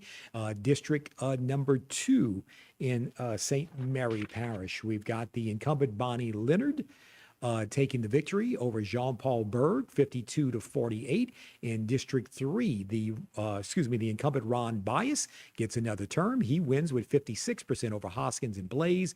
In District number 5, Eric Blanchard over the incumbent Louis Tamparello, 62-38. The state constitutional amendment also passing in St. Mary, as it is, I believe, pretty much everywhere else. And their recreation district number 1, 3 mill renewal, and that one passes 59-41. So those are our finals in St. Mary. We're going to take a break, and we'll be right back.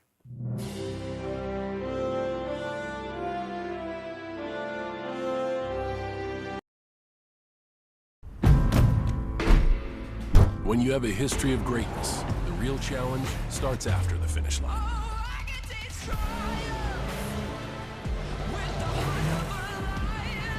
When victory alone isn't enough, you chase something greater, no matter how difficult the path, on the dirt, in the sand, and beyond.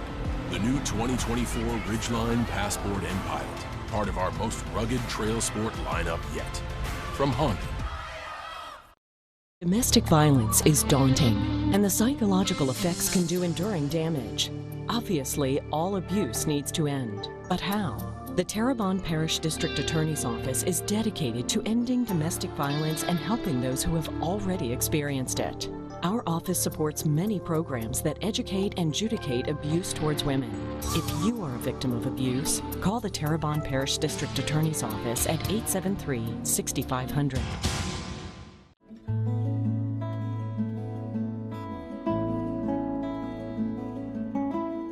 My extracurricular activities here at Ellender are cheer, band, I'm in National Honor Society, and Beta Club. I really love to work in my free time. I enjoy building Legos, hanging out with my friends.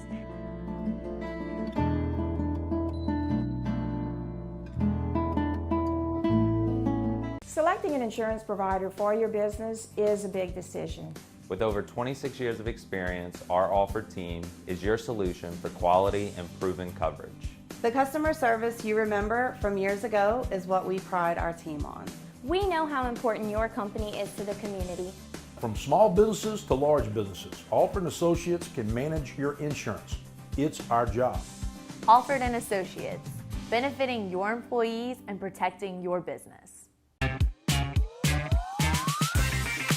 The farther I went, the more people I seen, all my heroes, Staubach, Drew Pearson, Terry Bradshaw. I kicked the extra point. I kicked off. I ran punch back. I ran kicks back. I played safety. When I met Martin Falls, it was called Park.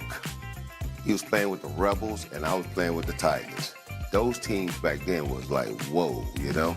In fact, we played against each other through our whole career. And we're the best of friends still today. They still can pull Skippy Ezel up and recall his past, what he did in life. I wish I'd had HTV to support me when I was at South Terrebonne. Ezel throws a great pass. It was one-on-one coverage. And Jerry Gordon, with his great speed, it's very hard to cover one-on-one. I want to thank HTV for keeping Skippy Ezel in the lights.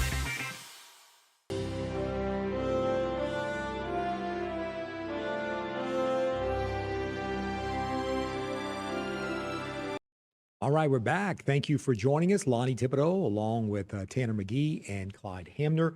And again, it's been a very, very interesting night. Most of the Lafourche Parish races are final. All of the St. Mary Parish races are final. In fact, we'll check Lafourche if we can in just a moment.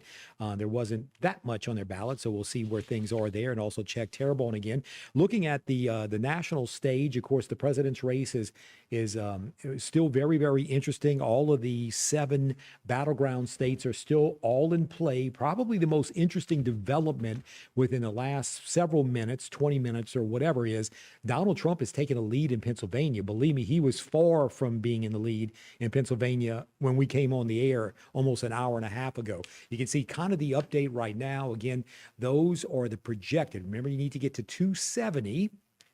Donald Trump is at 198 right now. Kamala Harris is at 112. Those are the states that have already been called. Pennsylvania has not been called yet, but that is the biggie. Pennsylvania, of course, with 19 electoral votes, and that one is very, very critical.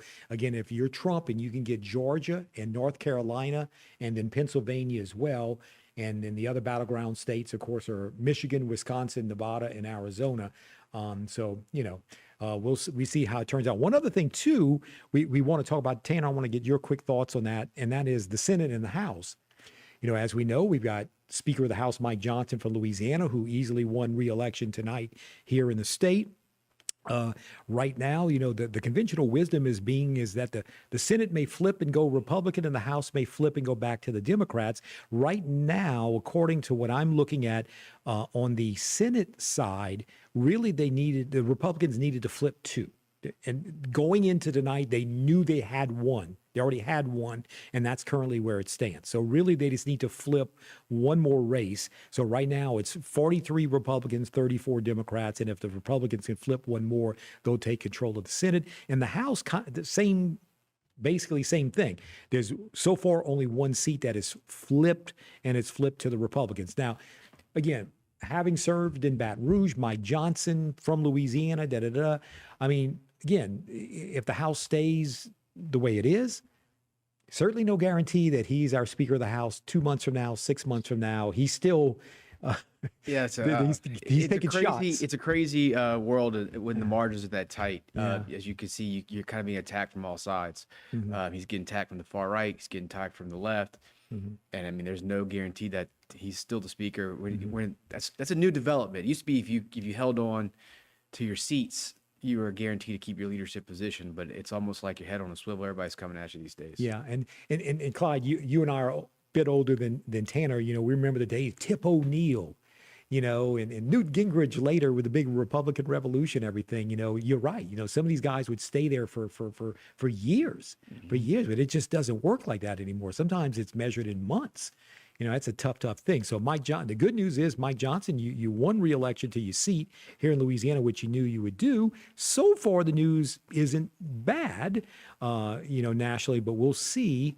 That by the way, from what I'm understanding, the Senate and the House, just in the same way that the president's race may be days before we officially know, same thing. I heard the Senate and the House could be days as well, and potentially even longer than the president's race. So that balance of what they call the balance of power, So when you were in Baton Rouge, any balance of power issues? All the time.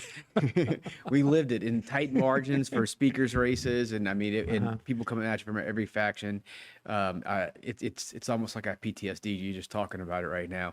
But no, look, it's a little bit different because state government has to deliver in ways that federal government doesn't. We have to balance the budget. We have to, keep colleges open. We can't run on deficits. So there's a much more of impetus for us to figure it out at the end of the day. Mm-hmm. Where we see the federal government all the time is they continuing resolutions on the budget, and we couldn't do all those little tricks that they do. That allows it kind of to be more chaotic. It's chaotic for us, but we kind of forced to come together at the end. And Clyde, I want to go off of what Tanner just said and add another little wrinkle to that. We're talking about state government now, and the partisan politics, and God knows we're seeing it in the biggest race on the ballot tonight in the president's race. But from where you sit, retired teachers, and the lobbying that's involved. And obviously you've got to be, you've got to be in Baton Rouge and you've got to lobby from some time. I mean, difficult or not?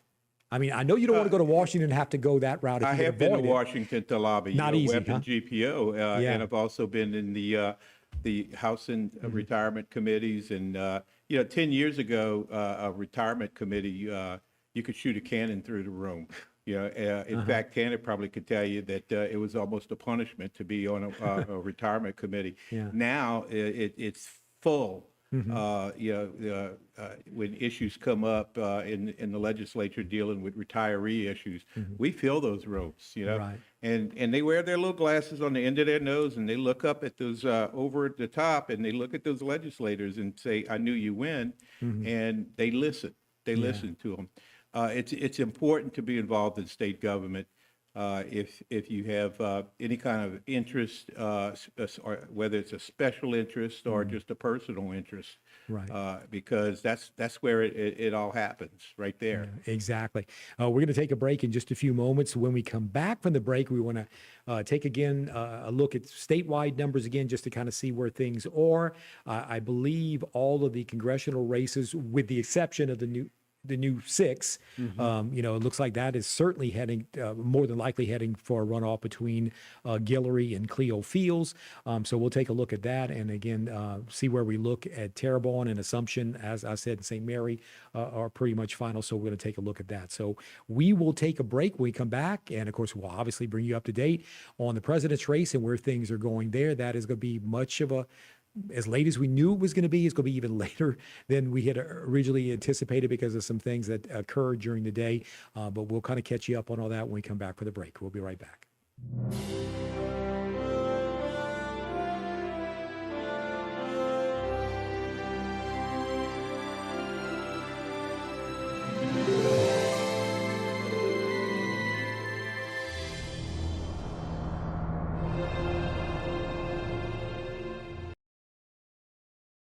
There's so many reasons to buy your next new car from AJ Doman Chevrolet, but don't take our word on it. Hear what our customers have to say. Recently, I purchased my 4th vehicle from AJ Doman Chevrolet. Why? Because they build relationships here. Their service team has kept my vehicles running like new, and their sales team has done things for me that I never expected from a car dealership. AJ Doman Chevrolet, serving the area for over 38 years, at the foot of the Morgan City Bridge in Berwick. Structural heart disease refers to a defect in the heart's valves, walls, or chambers that keeps the heart from pumping blood properly. Valve or structural heart problems may be present at birth or develop over time. Your risk increases if you have high blood pressure, plaque buildup, history of heart attack, take certain medications, or have certain heart infections. The Structural Heart Program at CIS and Terrebonne General provides innovative solutions and devices with the latest technology to bring the best possible outcomes for patients. Learn more at cardio.com.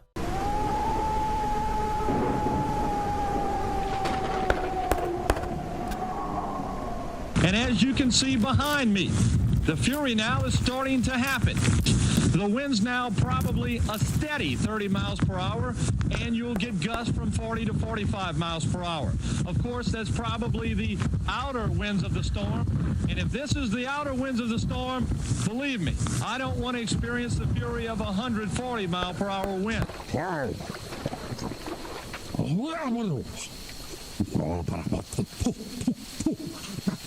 Don't go to sleep on this tonight and think you're going to wake up and it may be a 1 or it may be gone.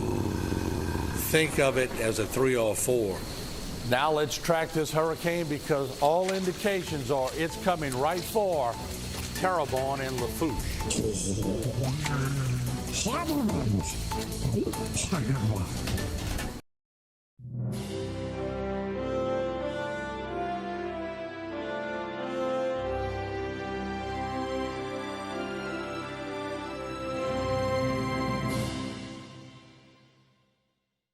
Welcome back. Thanks again for hanging in there with us. It's 9:30 p.m. live right now on HTV. Lonnie Thibodeau along with Tanner McGee and Clyde Hamner. What we're going to do in these next few minutes, we want to quickly look at Lafourche, St. Mary and Assumption, because I understand all three of those are final. We're still waiting on some other races in Terrebonne for those particular races to wrap up. But why don't we quickly recap where we are right now? Again, this is Lafourche Parish.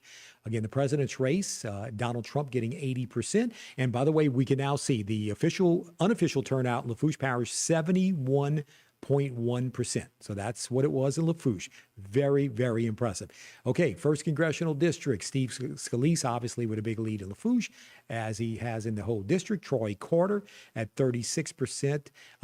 Devin Lance Graham and Christy Lynch making that race interesting. Last time we looked at District Y, which we'll do in a few minutes, he was just over 50%. So we'll see where he is. Again, Clay Higgins with an easy lead in Lafourche, as well as the whole district. Public Service Commission, District number 2. We'll get to that in just a second. Again, Cousin with the big lead, not only in Lafourche, but also district-wide. The council district number 5, again, Terry Pierce, congratulations. He gets the victory over Greg Johnson and former councilman Reb Robisky. Congratulations, Chad Kale with the victory of the Port Commission, Division F, over Zach Gisclair. Joey Buziga, congratulations, Joey, 51%. He avoids the runoff and gets his 6th term as mayor of Golden Meadow. Lockport Mayor Barry Plazos easily is reelected with 80% of the vote over Bug Guidros. Chief of Police Michelle Lafont defeats the incumbent Troy Dufran 51-49. Division A in Lockport, a runoff between Disbrow and Alan Batto, who is the incumbent. That's Division A. And of course, the runoff is in early December. That's second Saturday in December. Council member Division B in Lockport, also a runoff between Ernest Boudreaux Sr., the incumbent, and D. Reinhardt. Division C, Selena Adams, congratulations with the victory, 58-42 over Mark Bergeron. And Division D, the incumbent Rodney Hartman in a runoff with Riola Landgrass. Division E, congratulations, Tyler Detillier gets the victory, the incumbent, over Jail Nathaniel Dordor. Town of Golden Meadow councilman, again, the top 5 go in.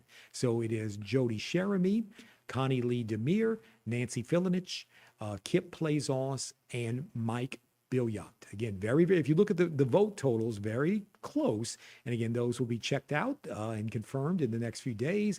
State constitutional amendment passing easily in Lafourche, and the Recreation District 3 mill renewal. The yeses have it 61-39. Okay, so that's Lafourche Parish. In just a moment, we'll switch on over and get to both St. Mary and Assumption to give you those updates, as those parishes are also final. And we will see how things look there. Assumption Parish, again, 67% of the vote for Donald Trump, and the voter turnout in Lafourche Parish, in Assumption, 71.5%. That is impressive. In the Troy Carter race, you can see very tight between him, Graham, and Lynch. Public Service Commission, Cousin with the big lead there as well. In District Judge, again, that's one. Assumption is one of 3 parishes. It's also Ascension and St. James. But in Assumption, Tony Falterman Menard, whose dad, former DA and sheriff, easily has the lead. And the state constitutional amendment passing, and I believe we have a parish-wide proposition, 3.5 mil renewal, and that passed as well. So that is Assumption. So we will look at St. Mary here in just a moment, and we will see that in the St. Mary president's race, 65% for Donald Trump, 34% for Harris, and the voter turnout in St. Mary a little bit lower at 65.3%, but still pretty impressive. Clay Higgins with the big lead in the congressional race. Again, this is final in St. Mary. Bonnie Leonard, the incumbent, gets the victory, 52-48 over Jean-Paul Berg in District 2 council race. In the District 3 council race, congratulations to Ron Bias, wins his 6th term as councilman. And District 5, Louis Tamparello, the incumbent, losing to Eric Blanchard, 62-38. State constitutional amendment easily passing, and the Recreation District 3 mill renewal also passing. So again, that's Lafourche, Assumption, St. Mary. All of those are final. What we'll do when we come back from the break in a little over a minute, we're going to kind of update on where things are in Terrebonne Parish, but also as soon as we can, even if we can do it before the break, would be statewide. Just kind of where are we statewide? Again, the president's race obviously already been called in the state easily for Donald Trump, and that is certainly no surprise to anyone. And here are the statewide numbers. Again, you can see Donald Trump with 64% of the vote. Harris is 34%. In these congressional races is important because this is district-wide, the entire district. Steve Scalise with 69% of the vote. Looks like he will easily get another term. Troy Carter, again, still at 50%. With a little bit half the vote in. Key is 50% plus 1. So can he avoid the runoff? Clay Higgins easily at 71% of the vote in District 3. Fourth, Mike Johnson. This race was called early. You can see it's already 708 of 769 precincts. He easily will win re-election. Julia Letlow also will easily win re-election. Her race is almost final at 63%. Okay, we'll stop right here. The 6th Congressional District. Here's the one that's interesting. Cleo Fields is all the way up to 49%. Again, it's all about 50% plus 1. And you can see they've got, 151 precincts to go. So 49 to 39. So, Tanner, any thought to what boxes came in? I tell you what, why don't we take a break and we're going to talk about that when we come back from the break, about the Cleo Fields race. We'll be right back.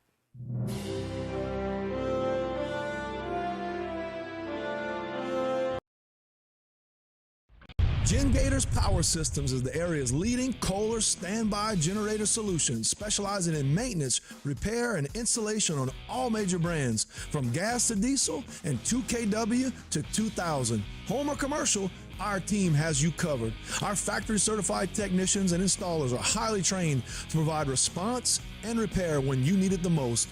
We service what we sell, period. Trust the GenGators, where we sink our teeth into service.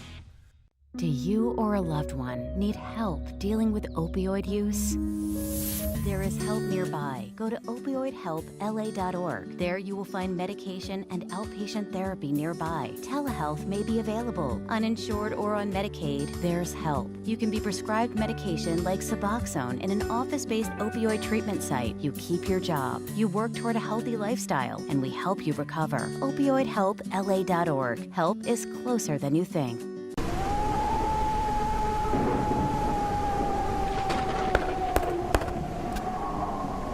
And as you can see behind me, the fury now is starting to happen.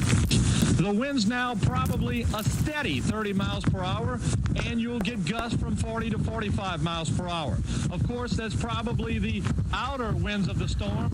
And if this is the outer winds of the storm, believe me, I don't want to experience the fury of a 140 mile per hour wind.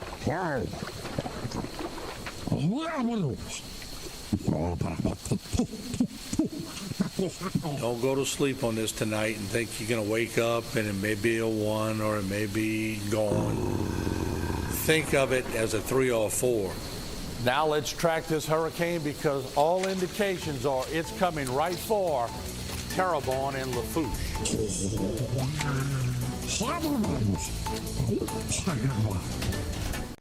Since 1911, the Pierre Parts Store has been your one-stop shop. Family owned and operated for 4 generations, the Pierre Parts Store has served the community by providing groceries, hardware, home products, and much more, including a full-service lumber yard. Now, we've added the Thibodaux store to the family with the same values and service we've delivered for over 100 years. The Pierre Parts Store and the Thibodaux store, our family serving your family. There are so many reasons to buy your next new car from A.J. Doman Chevrolet, but don't take our word on it. Hear what our customers have to say. Recently, I purchased my 4th vehicle from A.J. Doman Chevrolet. Why? Because they build relationships here. Their service team has kept my vehicles running like new, and their sales team has done things for me that I never expected from a car dealership. A.J. Doman Chevrolet, serving the area for over 38 years, at the foot of the Morgan City Bridge in Berwick. We're Rev Business, a local provider with nearly 90 years of experience. So when it comes to business in Louisiana, we know that personalized service is key. And we're here to go the extra mile with all fiber solutions that deliver what every business needs: reliability and quality. We're not just providers. We're the local team dedicated to helping you succeed. True partnerships are homegrown. Rev Business, internet, phone, managed services. Visit us at letsrev.biz.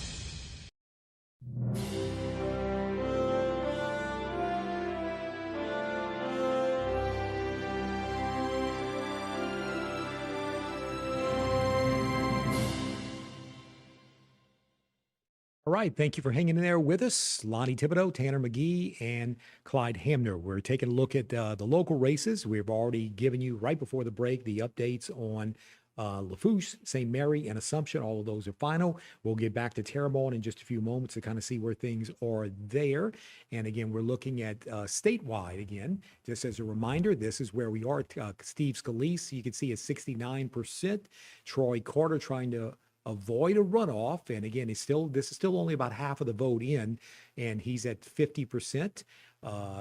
Clay Higgins easily on the way to victory at 71%. About a little over 2/3 of the vote are in there. Very, very close. Mike Johnson easily winning re-election in Congressional District 4. Julia Letlow, same thing there. That one is almost final. And here's the one, Tanner and I were just talking about this during the break, and you're right. I mean, Cleo is now slipped over the 50% plus one. He's at 51%. Again, it's all about avoiding the runoff, and you can see that's, a little over 50 precincts left. So it's pretty close. So it's clear that you got to think, Tanner, those Baton Rouge boxes came in about 20 minutes or so ago. They're coming in right now, and you're seeing changes in the mayor's race in Baton Rouge and stuff like that. So you're seeing those boxes shifted. Right. So it's so Cleo Fields may pull it off in the first, and we'll quickly scan or kind of go through these next few. We got some Court of Appeals race. There is one court one we want to take a look at. Oh, of course, the Public Service Commission. Let's stop right there. You can see that one is getting near to final, and it looks like Cousin will take the victory. He's at 54% now. Yeah. I just think it's been very interesting, though. His best parishes are Terrebonne and Lafourche. He's winning better in Terrebonne and Lafourche than he is in his home parish of Lafayette. Wow. Does that have something to do with you're his friend? I'm going to tell him that tomorrow. But it is amazing that he's pulled it off in such a big district. At first time around, he must have had. He's either very tired tonight, or he had a excellent campaign strategy. Now it surprises me that Julie Quinn came in dead last. I know. That's shocking. Nick Laborde from around Lafayette, in Marksville or somewhere. I think that's right. And look, to your point, it's a 13 parish race. 13, and a wide geographic area. Yeah. So I really expected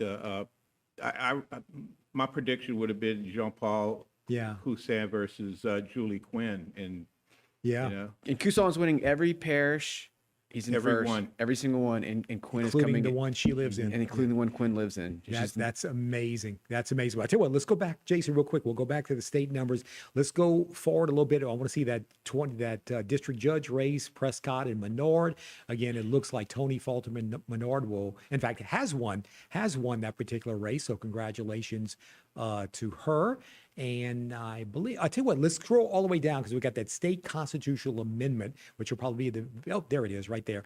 And that one is easily passing. And in fact, it's getting close to final. So again, that's the dedication of those funds from alternative energy. Tanner did a great job a couple of hours ago of explaining that one to us, and that will pass. And of course, those funds go into the Coastal Protection and Restoration Authority for coastal erosion. So that one will pass. So that's, again, where we are with statewide numbers. Again, right now, Terrebonne Parish, we're kind of waiting. It's been a little while since we've gotten an update there. And of course, there's Clyde's former school board seat. Okay, here we go. We'll take a look. And let's see. So parish-wide, you're still at 39 of 71 precincts. So we're a little bit over halfway, but you can see Donald Trump with 77% of the vote. Kamala Harris with 22.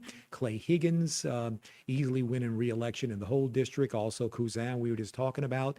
As Tanner made a very, very good observation just now, his best parishes, Terrebonne and Lafourche. There he is with 61% here in Terrebonne. Okay, District 6. And is that, yes, it's final. Am I seeing that right? 9 of 9 precincts? Yep. Yep, that is final. So And look at that, 73, 70, what, I can't see the numbers, 13, that's, yeah, about 70-something votes. 78 votes. Well, I tell you what, I'll let you have the floor for just a moment. You did a great job of telling us about those two candidates. Let you give them credit again. It appears Steve is going to be the disappointed person in District 6 because we had two great candidates to choose from. It wasn't, and 78 more people went out and voted for Bud over Steve, and but look at the turnout too.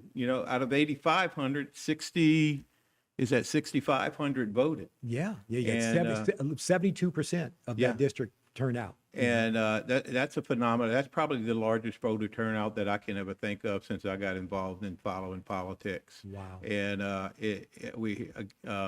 I'm sure the presidential candidate brought them out, but they had to choose a school board candidate at the same time. And there was no winners or losers in this race. It was except for maybe District 6 being the winner because we got a good school board member to continue. Right.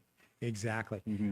So that's where we are. I'm sorry, Terrebonne. I want to look at those, the Coteau Fire Protection District, that their 18 millage renewal, that easily is passing, but again, it's still only 2 out of 6 precincts.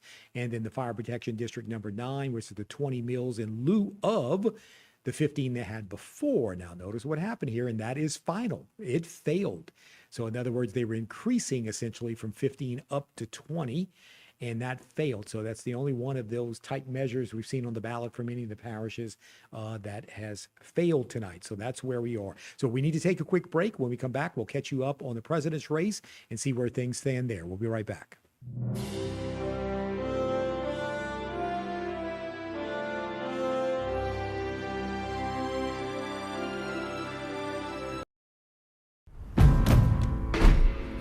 When you have a history of greatness, the real challenge starts after the finish line.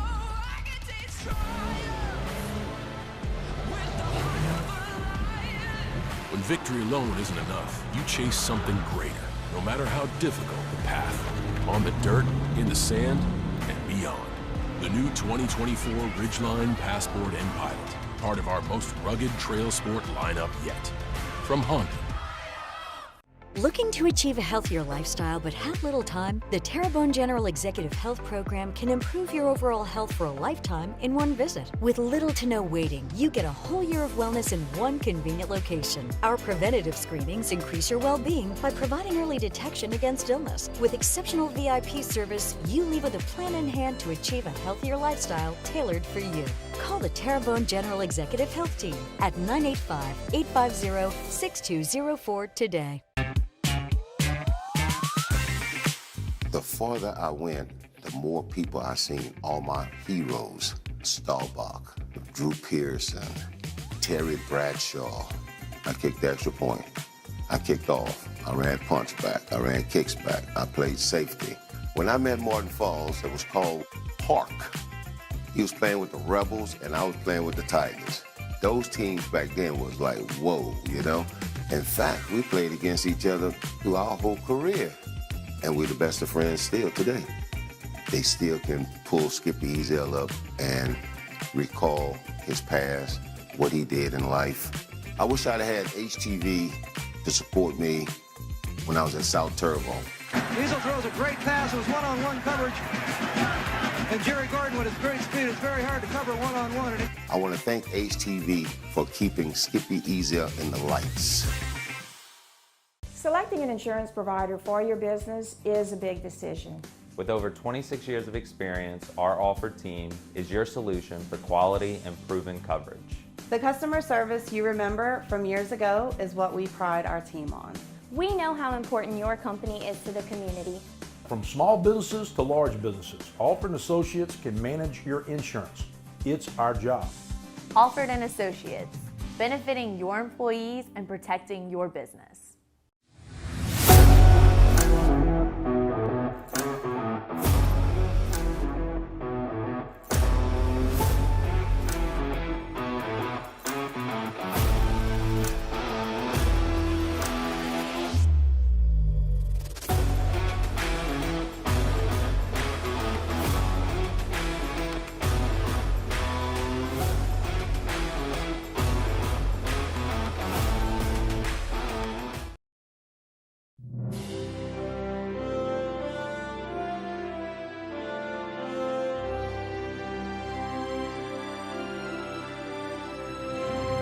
Okay, we're back. Thank you for hanging in there with us. Lonnie Thibodeau along with Tanner McGee and Clyde Hamner. Live election coverage here on HTV. And again, most everything locally is final. We still got a few precincts left in Terrebonne Parish, the one race that involved people, if you will. Clyde Hamner's old school board seat is now a final. Congratulations to Dr. Bud Kluche for taking victory there over Steve Shakespeare in a very, very close race. But everything is final in St. Mary, Assumption, and St. Mary, Assumption, and Lafourche. So that's where we are. There will be a few runoffs coming up in December, and we'll recap that for you in a little bit. Give you a quick update on the presidential race here in just a moment. And Tanner, I think the 7 battleground states, I think Georgia has now been called. So technically, I think that's the first of the 7 that's been called for Trump. Not been called by the AP yet, but it's being called by other media outlets. Okay, so that's for Trump. Trump is also leading in North Carolina. Likely at some point that will be called for him.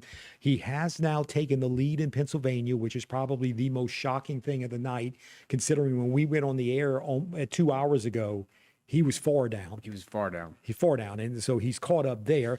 The other battleground states, of course, are Michigan, Wisconsin, obviously North Carolina and Georgia, and of course, Arizona and Nevada coming up late. I don't know. I mean, Pennsylvania is the key. That's 19 electoral votes. If he can pull that one off.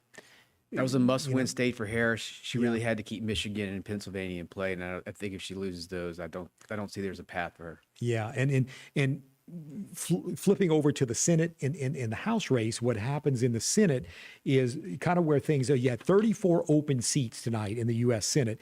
The Republicans needed 13, and they were projected or favored in 13. So today they have already flipped one. So they're a +1, and they're currently leading over Democratic candidates in another 4. Those are races that have not been called yet, but are leading in 4. So Senate's looking good for the Republicans. President's looking better for the Republicans. House, I haven't checked recently to see where things on the House, but I think they had already flipped, 3. Republicans had already flipped 3. In the House. So that would certainly be good. So, we don't want to call this another red wave or anything, but you've got to admit, Tanner, it's looking like a Republican night. It's looking like all the things are breaking their way in all the close races. Mm-hmm. One of the things about this campaign, it was really at the margins where they were fighting. And, I think Trump's outreach to Hispanic voters, his outreach to African American voters is really making the difference when you're looking at the numbers. Mm-hmm. He didn't have to win. He didn't have to win them. He just needed to not lose them by huge margins like he did to Biden 4 years ago. And he looks like he's doing that right now. And look, they had the unfortunate Puerto Rican fiasco several weeks ago, which really could have hurt him badly, and we don't know yet. We don't know. It may take days to analyze, crunch numbers to know, but maybe that it didn't hurt as bad. Now in the House, what happened there? Of course, you need 218 to have the advantage. The Republicans were favored coming into the night in 213 of the seats. Democrats were favored in 214, and that gives you another 8 that were toss-ups. So again, the last thing I just saw, I believe that right now the Republicans have 152, the Democrats have 101, and the Republicans have flipped 3 tonight. So again, we'll in the coming segments, we'll try to bring you up to date on where things stand there. Now, one other thing too, a state like Wisconsin, not really something we really see here in Terrebonne or in our local area, but, mail ballots is a very big deal. And I was reading that, somewhere like Wisconsin, they do that late count. So that's a thing where they may not be final, maybe for days, potentially for weeks, So, and you need to remember something else. The last 3 presidents, let's go back to George W. Bush. Remember what happened with him with Al Gore. You got to remember how many presidents' races in a row where the race was not, we know it's not, of course, we know how it works, that it's not final until January 6th when the Electoral College goes in and they certify the results. But the point being is we've gone through like 4 presidents' races in a row where it wasn't decided per se on the night of. if people seeing what I say. This will likely, while things are breaking right now the Republican way, and by the way, the popular vote, if you're curious, we always talk about electoral, the popular vote tonight so far, Donald Trump has 52% of the popular vote and Kamala Harris has 46. But Tanner, we're used to the sometimes popular vote, but the other one wins the electoral. It's been a pattern of the Democrats winning the popular vote but losing the electoral college. And I think the interesting to see is, can Trump win both tonight? Those numbers don't have the West Coast California numbers coming in, though. So you do expect it to at least tighten but it'll be interesting to see if he holds exactly. And again, not only you're right, the pure numbers, but there's also the 54 electoral votes, but everybody knows where those were going. So Clyde, your thought, we got about a minute left before we need to go to the first break. We talk about a potential red wave too early. We shouldn't have said that. But the point being is you got to admit some things are breaking the Republicans' way a little bit better than I think anybody was anticipating. And I anticipate a red wave. Yeah, I don't mind calling it and saying it. Yeah, I think this country is ready to see a single path. Get on and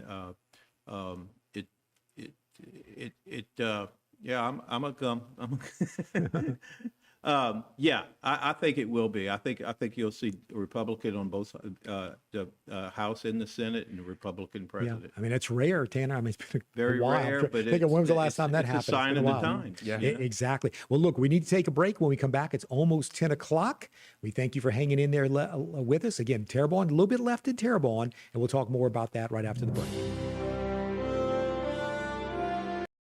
Save during the fall savings event at Terrebonne Lincoln in Houma. Take $10,000 off a new 2024 Lincoln Navigator. Plus, get 0% financing for 60 months. That is hometown luxury for less at Terrebonne Lincoln in Houma.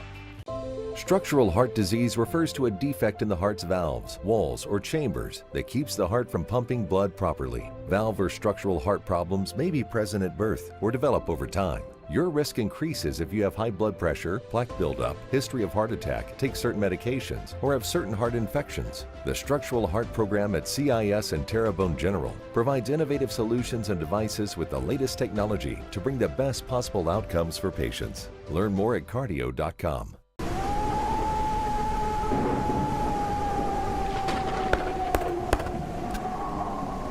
And as you can see behind me, the fury now is starting to happen.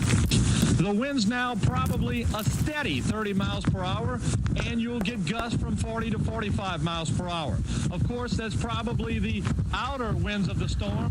And if this is the outer winds of the storm, believe me, I don't want to experience the fury of a 140 mile per hour wind.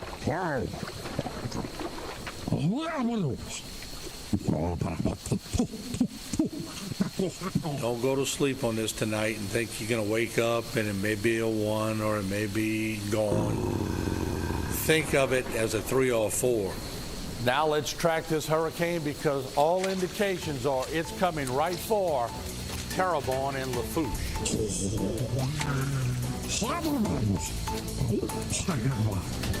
Save during the fall savings event happening right now at Terrebonne Lincoln in Houma. Take $6,000 off on a new 2024 Lincoln Aviator. Plus, get 0% financing for 60 months. That is hometown luxury for less at Terrebonne Lincoln in Houma. Terrebonne Home Care was founded by Ronnie and Tammy Eshday in 1993. That continues today with Braden Eshday. What COVID and Hurricane Ida taught me is that this community doesn't need outside corporations dictating what we can and cannot do.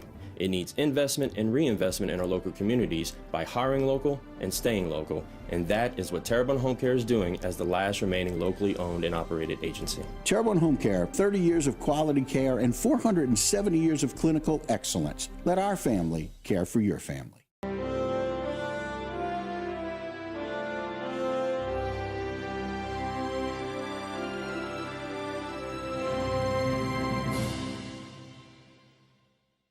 All right, thank you so much. It's straight up 10 p.m. Thank you for being with us here live tonight on HTV. I'm Lonnie Thibodeau along with Tanner McGee and Clyde Hamner as we're taking a look at, of course, the presidential race, which has become very, very interesting. It was, I guess, the way you could categorize it, 7 p.m. or so before we got on the desk and started this at 8 o'clock. Donald Trump had some good early leads and some things were happening very positive. Then Harris kind of made a move and she got a big lead in Pennsylvania.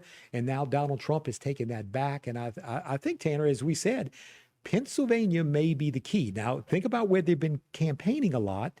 Those 19 electoral They put a votes. lot of effort into Pennsylvania. I think the Harris campaign saw that as a must-win state. Mhm. And, the fact that she's not winning it is pretty much, I think, a death nail in the campaign. It's too early to call it, but I think the writing's on the wall. Right, and I think we need to be careful. And we've talked about this. One of the things is they call it the either the red wave or the there's another phrase. I'm trying to remember the other phrase, but where the thing is, we need to be careful that even when we leave this desk in a little while and say good night, and the president's race won't be final, obviously, by the time we wrap up tonight. But the point being is, in the coming days, there's mail-in ballots and there's other things that are happening. So again, you got to look at some of these states, especially the battleground states, just to see. Trump is barely leading in Arizona right now with 51% of the vote. That's 11 electoral votes. That's significant. Wisconsin, he's at 49.9. To her 48.4, and that's 10 electoral votes there. So right now, Trump has a very narrow lead in Wisconsin, in Arizona, in North Carolina. Georgia's already been called for him. He's got a narrow lead in Pennsylvania. So it's just like Tanner said, and you can kind of see it on the screen right now, the reds and the blues, and it's kind of interesting. And Tanner, you can appreciate this, kind of being a student of government. And, both of my degrees were in government pre-law kind of stuff. 40 years ago at Nichols. And I remember Dr. Thomas Mortellero, who's a government professor, said one of the most profound things in one of our government classes. One time he held up a map of the United States and he tilted it to the west and then he tilted it to the east. And he said, basically, let me tell you how America works. When I do this, anyone who doesn't have roots goes down to California, or they go to New York or somewhere else on the East Coast with it. And that was probably 43 years ago. And I'll never forget that comment. Now, why did I just bring this up? Because of the map you're looking at. Isn't this interesting that the whole middle part of our country is red and Republican and basically conservative, yet, that comment about roots has always stuck with me. In somewhere like a California or whatever, who's technically had population loss over the past few years, have gone to Texas or wherever. So anyway, look, even Texas, Tanner, even earlier tonight, Texas was close for a while, if you recall. Well, that's been the great hope for Democrats for a couple of years now, is to try and flip Texas blue. It doesn't look like it's happening anytime soon, though. It looks like that keeps changing on. I think part of that is that the Hispanic population in Texas is not as liberal as they want them to be. A lot of Catholics, a lot of pro-life, pro-choice issues. I think they're a little bit more hesitant on some of the gender issues of the Democratic platform. I think that's keeping Texas red for the foreseeable future. Yeah. Clyde, you kind of touched on this a little while ago, but let's expand on this a little bit more. Where is our country tonight? You got to admit, it's still 10:04, and I realize it's still going to be days. It's going to be days, no matter if Trump picks up all of these battleground. He could pick up 6 of these 7 battleground states, and we think we know. We don't know, because those are only projections that, he looks like he'll win. But the point being is, what are we seeing transpiring before our very eyes tonight?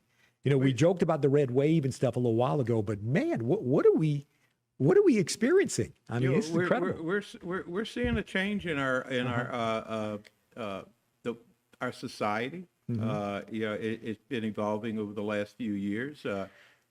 People who were Democrats are now Republicans, and many of them were Republicans before they became Republicans. You take Louisiana, for instance.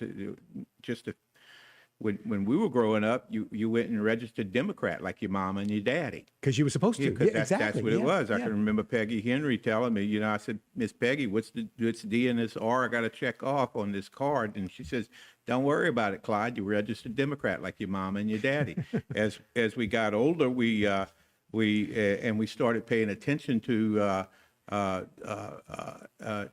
what was on the ballot, and our own lives changed, and for the better or for the worse.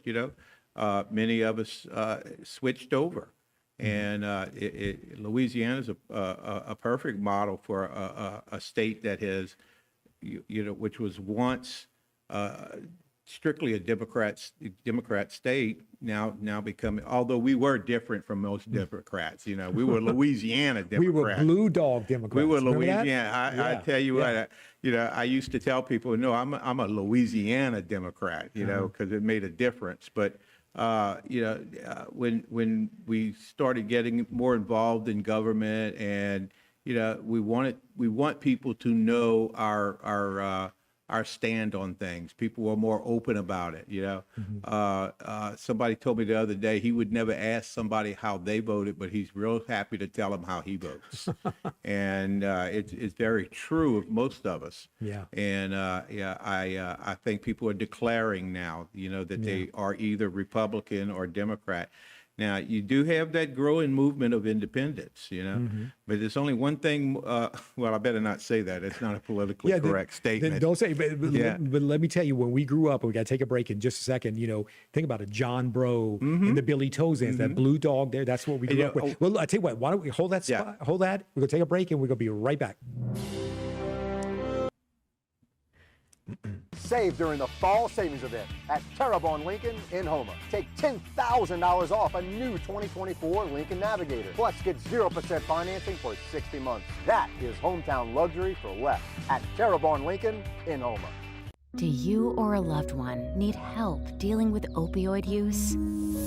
There is help nearby. Go to opioidhelpla.org. There you will find medication and outpatient therapy nearby. Telehealth may be available. Uninsured or on Medicaid, there's help. You can be prescribed medication like Suboxone in an office-based opioid treatment site. You keep your job. You work toward a healthy lifestyle, and we help you recover. Opioidhelpla.org. Help is closer than you think.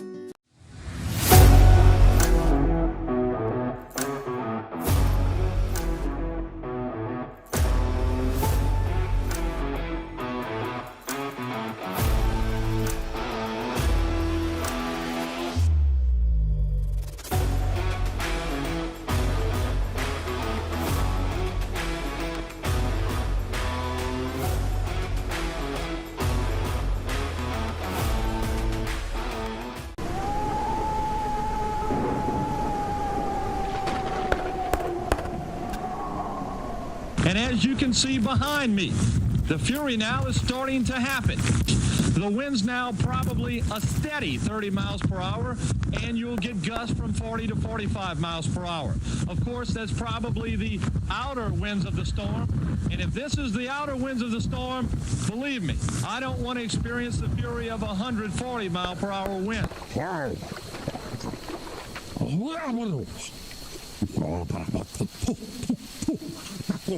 Don't go to sleep on this tonight and think you're going to wake up and it may be a 1 or it may be gone.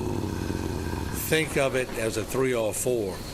Now let's track this hurricane, because all indications are it's coming right for Terrebonne and Lafourche.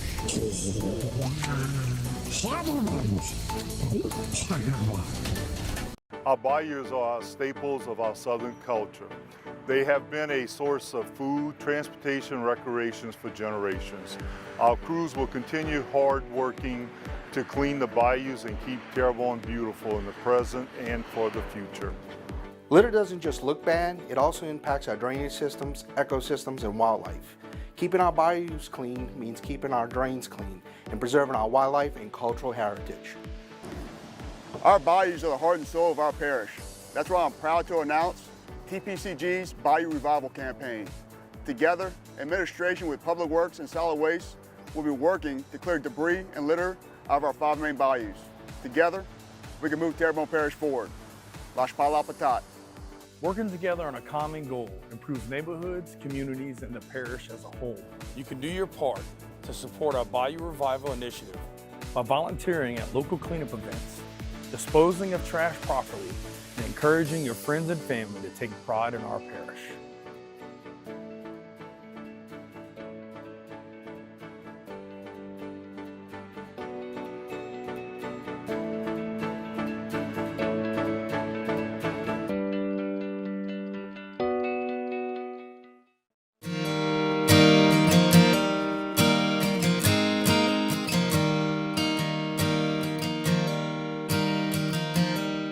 Save during the fall savings event happening right now at Terrebonne Lincoln in Houma. Take $6,000 off on a new 2024 Lincoln Aviator. Plus, get 0% financing for 60 months. That is hometown luxury for less at Terrebonne Lincoln in Houma.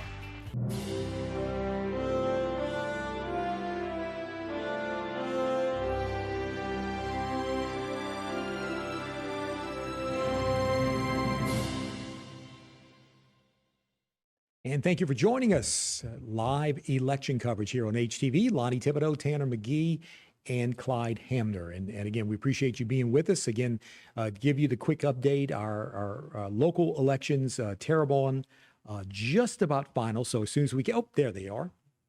Just as I say it, there we go. Let's take a quick look and see where we are. Again, 59 of 71 precincts are reporting. So we're almost there. Donald Trump with 76% of the vote in Terrebonne. Again, as a point of reference, I mentioned this a little while ago. If you're just curious, 4 years ago when Trump lost to Biden, Trump had 74% in Terrebonne. And 4 years before that, he had 73% when he beat Hillary Clinton. So it's pretty close, pretty consistent. Okay, the 3rd Congressional District, Clay Higgins, 71%. He also won district-wide, the Public Service Commission, John Paul Cousin. And I think you had told me they called his race officially. Yep. Yeah, it wasn't all the way final, but it was getting close. So what an winning the first crazy. I mean, with a three-party race, you assume the Democrats going to get a large portion. Yeah. And that it was going to be tighter between him and Quinn, but it wasn't. Wow. I mean, what an impressive race by him. School Board District 6, we talked about that a little while ago. Dr. Bud Kluche getting the victory. Very, very tight race, 51-49. In the state constitutional amendment, also passing statewide, but it's 82%. In Terrebonne, the Coteau Fire Protection District, 18 mil renewal. That is final, 78-22. The fire protection, that's the 15 mils and 20 mils in lieu of the previous 15, if that makes sense. And that failed as they tried to go up on the millage, and that failed 51-49. And you can see 69% in that particular district. I believe I was asking Clyde about that a little while ago. I believe that's the kind of Bayou Black area. It's kind of like Bayou Black, maybe that Mulberry, a little bit of the Mulberry area. I believe that's where that district is. So again, very, very high turnout you would anticipate in that area, and that's indeed what it was. So now getting back to the statewide. Yep, this is the statewide numbers, and you can see now getting close statewide. Only 250 or whatever precincts left in the whole state. Donald Trump with 62% of the vote in the state to 36 for Kamala Harris. 1st Congressional District, Steve Scalise easily winning the 1st Congressional District for the incumbent, Steve Scalise. 2nd Congressional District, Troy Carter at 54% and 529 of 60. Yeah, so looking... Tanner, I think that he'll probably pull it off, but he was getting some real pressure from Devin Lance Graham and Christy Lynch earlier in the night, but they both kind of stalled out at about 17%. The 3rd Congressional District, House race, Clay Higgins easily winning re-election there. You can see that 71%. Mike Johnson, the Speaker of the House, easily winning re-election as well at 86. 63% for Julia Letlow. Again, that one's almost final. Got a few precincts left, but looks like she'll take the victory in the 5th Congressional District. In the 6th Congressional District, you can see only 14 precincts out of 650 left. They called it. I would think so. Yeah, Cleo Fields will will easily... Well, I would not call it easy. Easily jump over that 50%. Maybe that's what I'm trying to say. But boy, Elbert Guillory sure made it. And Tanner, someone like Elbert Guillory, who's been around a while. He was in the House for a long time. He was in the Senate for a while. He may have turned out for a while and then went to the other. He ran for, I think, lieutenant governor maybe last time. Yep. He did. So he's been around, and he's like 82 years or something. He's been around. He's not a spring chicken. Yeah. No, it's an interesting race. It was one that that was a minority majority seat, but barely a minority majority seat. So I think it was one the Republicans thought maybe they could hold on to. It's a big story, really, because Cleo Fields, 28 years after leaving Congress, is now back in Congress. Yeah. You don't see that too often. And then on top of it, it actually flips Louisiana's congressional delegation officially from to 2 Democrat seats, but before it was just 1 Democrat seat. So it is a switch in the national politics as well. Exactly, and that's a very good point. Whether you're Mike Johnson or whomever, think about that. While we talk about a red wave tonight, potentially, president's race, Senate, House, whatever, in the state of Louisiana is about as red as it gets. Guess what? We actually picked up a Democratic seat. That's a good point tonight, but it was expected. I mean, we just kind of expected. I mean, the Cleo Fields, I mean, and please stay where you are, Jason, keep that up. But I just want to quickly, 1987, he was elected to the state Senate at age 25. In 92, he goes to Congress. In 95, he loses the runoff in governor to Mike Foster. In 96, he lost his congressional seat due to a court order. Goes to the state Senate the next year in 97. In 2004, he ran for Public Service Commission and lost. In 2008, he turned out of the state Senate and then went back to the state Senate again in 2015. So again, what a career from 1987 to now to Cleo Fields. He still seems like a young guy. If you see him, he looks young. He's always looked young, but Cleo Fields, congratulations. Okay, if we could, let's go back to the state numbers again real quick, and we'll kind of see where we are. Again, we'll jump to the Public Service Commission. Again, we talked about that one a lot tonight. It is not quite final yet, but there's only 22 precincts left. It looks like Jean-Paul Cousin will take that victory with Nick Laborde second and Julie Quinn in third. We'll jump to that district judge, Division F. That's Ascension, and St. James, and that's Tony Falterman Menard easily getting the victory. Congratulations to her. And then again, the state constitutional amendment is way at the end of that list, but that easily is passing. Okay, we need to take a break. We'll be right back. Thank you.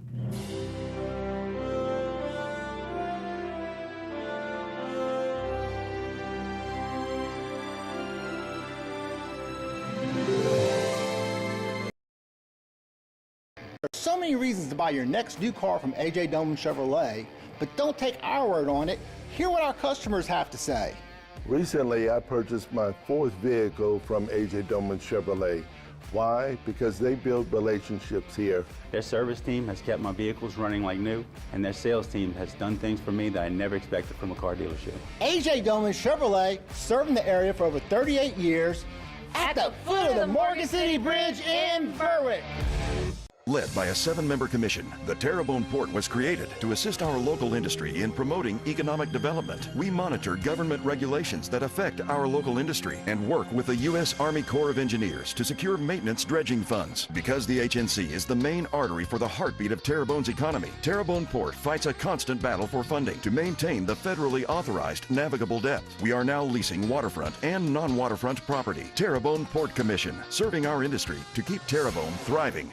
Selecting an insurance provider for your business is a big decision.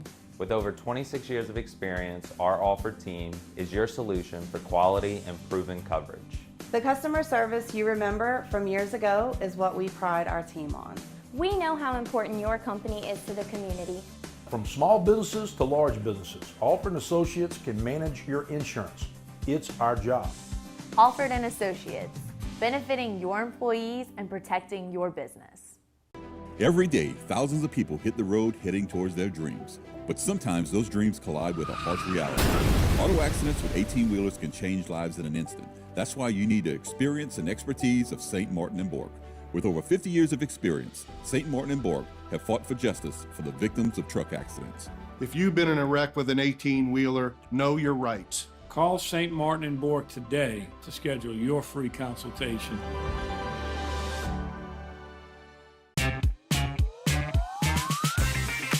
The farther I went, the more people I seen, all my heroes. Staubach, Drew Pearson, Terry Bradshaw. I kicked the extra point. I kicked off. I ran punch back. I ran kicks back. I played safety. When I met Martin Falls, it was called Park. He was playing with the Rebels, and I was playing with the Tigers.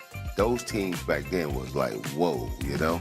In fact, we played against each other through our whole career. And we're the best of friends still today. They still can pull Skippy Ezel up and recall his past, what he did in life. I wish I'd had HTV to support me when I was at South Terrebonne.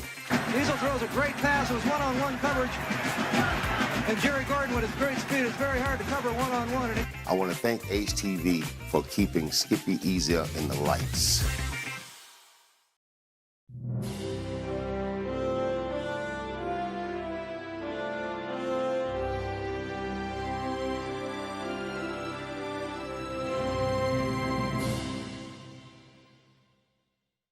Okay, well, thank you all for joining us. It's 10:21 p.m. live here on HTV. Lonnie Thibodeau along with Tanner McGee and Clyde Hamner.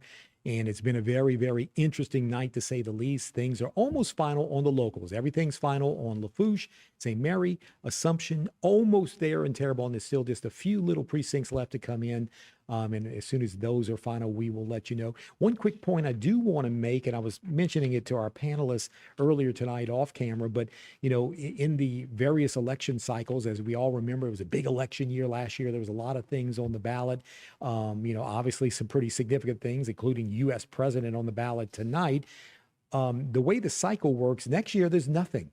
There is literally nothing. Now, there will be something in the fall, you know, constitutional amendments or whatever, you know, there's always going to be something. But right now, no races involving people, you know, where someone's term is ending on December 31st, you know, 2025. So you got to elect them in the late fall. So right now, nothing on the ballot for 2025. If you want to look a year ahead, 2026, that is where you start getting into the local school boards, the district judge races.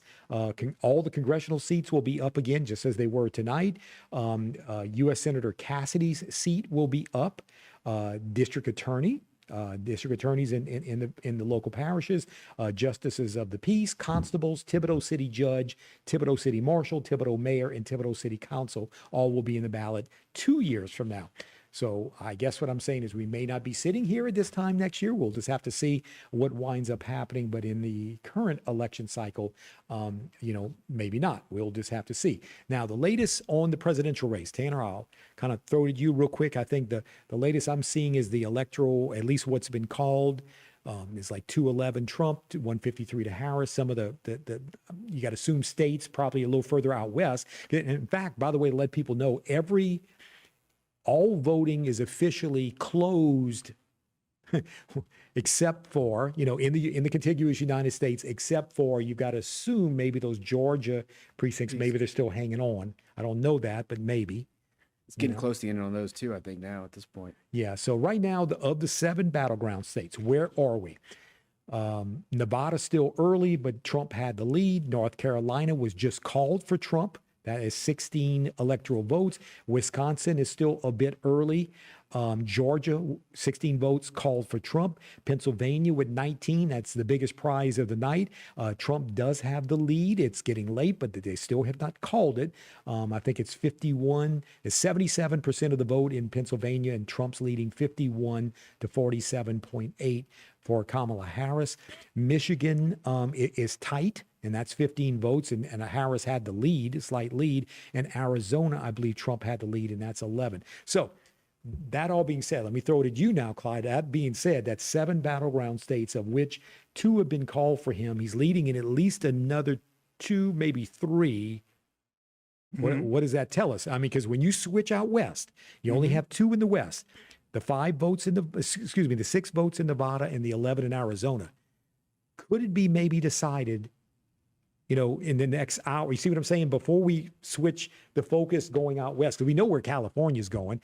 It just closed, but that's okay. We know where those votes are going. The magic number is what, 270? 270. 270. Yeah. I think we're going to see it tonight. Yeah. Yeah. And so it could be. It's going to be a long night, you know, if you want to wait up that long to see it. But we'll see our 270 tonight. Yeah, I think it's possible. Again, keep in mind, you know, we've got to be careful that we don't get too caught up. And we've been warned by the pundits that, you know, people get caught up in what they think are things that are final that are not final on the night of the election, and then things can change. We all kind of remember, you know, what was it, 2000, George W. Bush and Al Gore. That took days, weeks, however long that took.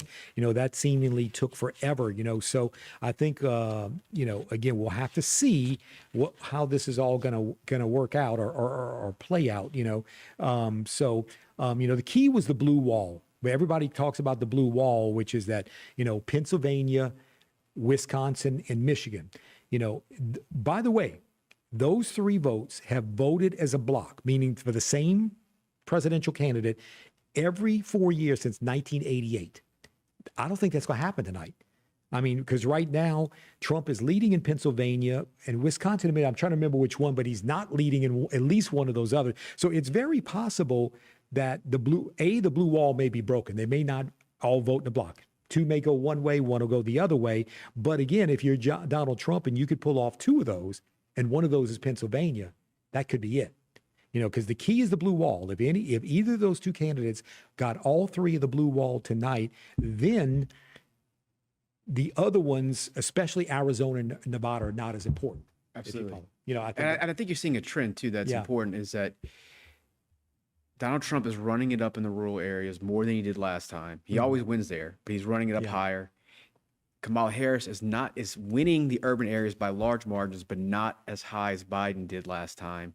And she's doing better in the suburban areas than Biden did, but that's not enough to overcome the ground she's losing in the urban areas and the rural areas. Wow.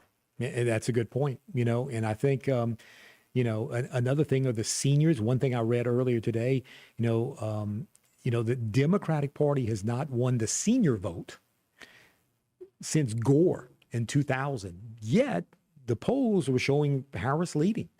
Now where do seniors start? Clyde, you and I are about the same age.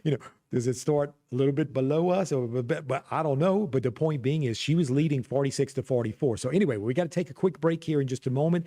When we come back, we're going to double check Terrebonne. We're going to see if, Terrebonne's final. Okay, good. So when we come back for the break, we'll see some Terrebonne final numbers. We'll be right back.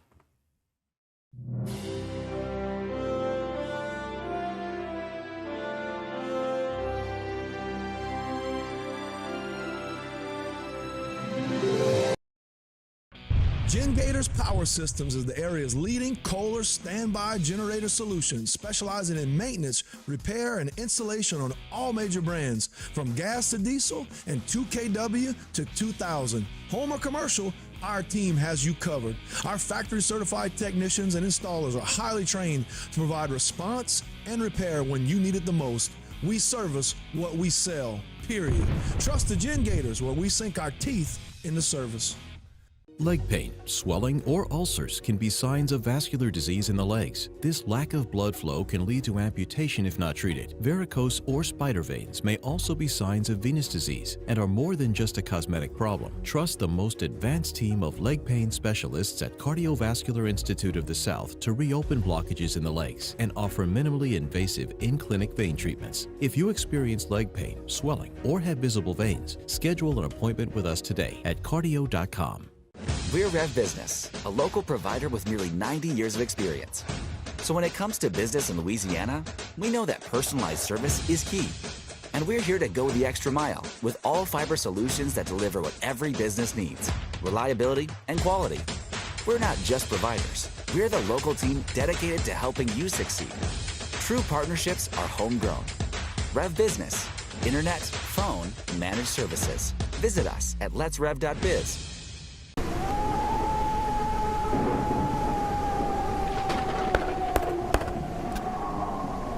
And as you can see behind me, the fury now is starting to happen. The wind's now probably a steady 30 miles per hour, and you'll get gusts from 40 to 45 miles per hour. Of course, that's probably the outer winds of the storm. And if this is the outer winds of the storm, believe me, I don't want to experience the fury of a 140 mile per hour wind.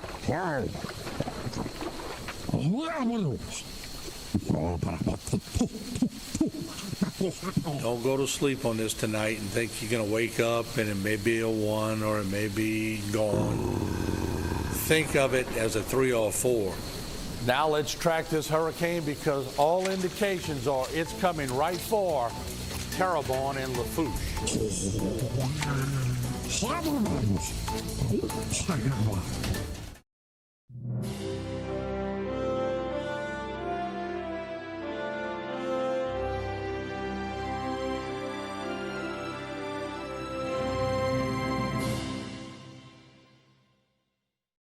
And we want to thank everyone for joining us. Our election coverage 2024 here on HTV, Lonnie Thibodeau. And of course, having joined me was Tanner McGee and Clyde Hamner, making it sound past tense. It's current tense too, but we want to thank them for their analysis. What we want to do right now is just take a quick recap. Let's take a look at the races that are final in our 4 parishes we typically traditionally cover: Terrebonne, Lafourche, St. Mary, and Assumption. So as soon as we can get the numbers up, we'll kind of let you know where things are. Terrebonne Parish, which is now final, and that gives us an opportunity to see turnout was 66%. So a little bit lower is a slightly over 70 in St. Mary and Lafourche Parish, but so 66%. So the president's race, Donald Trump with 75% of the vote in Terrebonne Parish. And again, as I mentioned earlier, as a point of reference in the past, 4 years ago when he lost to Joe Biden, he had 74% of the vote in Terrebonne. And 4 years before that, he had 73% of the vote when he beat Hillary Clinton. Okay, the 3rd Congressional District, again, Clay Higgins winning it outright, district-wide, but here's his Terrebonne Parish number, 69%. Public Service Commission, congratulations, Jean-Paul Cousin. As Tanner mentioned earlier, his 2 best parishes, number-wise tonight, were Terrebonne and Lafourche, and he's from Lafayette, so what a race he ran. Mm-hmm. So he gets the victory, not only in Terrebonne, but within the district, the entire district. School Board, District 6, Clyde's former school board seat before going over to the parish council, also in the same district. Dr. Bud Kluche gets the victory. Very tight race, great race, by the way, between Kluche and Steve Shakespeare, 51-49. The constitutional amendment, which won statewide, also easily with 82%. Here in Terrebonne Parish, the Coteau Fire Protection District 18 mil renewal easily passed, 78-22, and the Fire Protection District 9 failed, 51-49. That was they had 15 mils previous, did the in lieu of or increase from 15 to 20, and that failed, 51-49. That was 20 by the way, if you notice that, lost by 20 votes. So that is Terrebonne Parish numbers. We'll take a look at Lafourche coming up. In next segment as well, we'll be taking a look at St. Mary and Assumption Parish numbers as well. And here we go, Lafourche Parish. And again, their voter turnout, 71.1%. 80% of the vote for Donald Trump in Lafourche Parish, 18% for Kamala Harris. If you notice, none of the other, and the first time I noticed this all night, no one even registered 1% of the vote. None of the other candidates, oh, wow. None. You know, that is interesting. Now, that's only Lafourche Parish, and it's only because I just noticed it for the first time, but that's rather interesting. Okay, 1st Congressional House seat, Steve Scalise, statewide, but all district-wide, also in Lafourche Parish, easily winning, 81%. Troy Carter got 36%. I believe statewide, also not easily, barely won, getting over that 50% plus one. But Devin Graham and Christy Lynch made it interesting, at least in Lafourche Parish, for Troy Carter. 3rd Congressional District, Clay Higgins won the re-election, the incumbent, 76%. That's just in Lafourche Parish. Again, Public Service Commission, we talked about that earlier in Terrebonne Parish a few moments ago, 63% for Cousin and District 2 in Lafourche. Council, District 5. And in that particular race, again, congratulations to Terry Pierce for getting the victory over former Councilman Reb Rubisky and Greg Johnson. Again, 61% of the vote for Terry Pierce. And we go to Greater Lafourche Port Commission, District F. Again, this was the seat where the late Larry Griffin had this seat for a long, long time. He tragically died in July. Chad Kale takes the victory over Zach Gisclair, 64-36. Town of Golden Meadow, the mayor, Joey Bouzigat, wins term number 6 with 51% of the vote over Frank Bourret and Mark Charpentier. Lockport, Barry Plaisance, the incumbent mayor, takes the victory, 80-20 over Buck Guidros. In Golden Meadow again, Chief of Police, the incumbent Troy Dufran lost 51-49. You can see that was by 9 votes.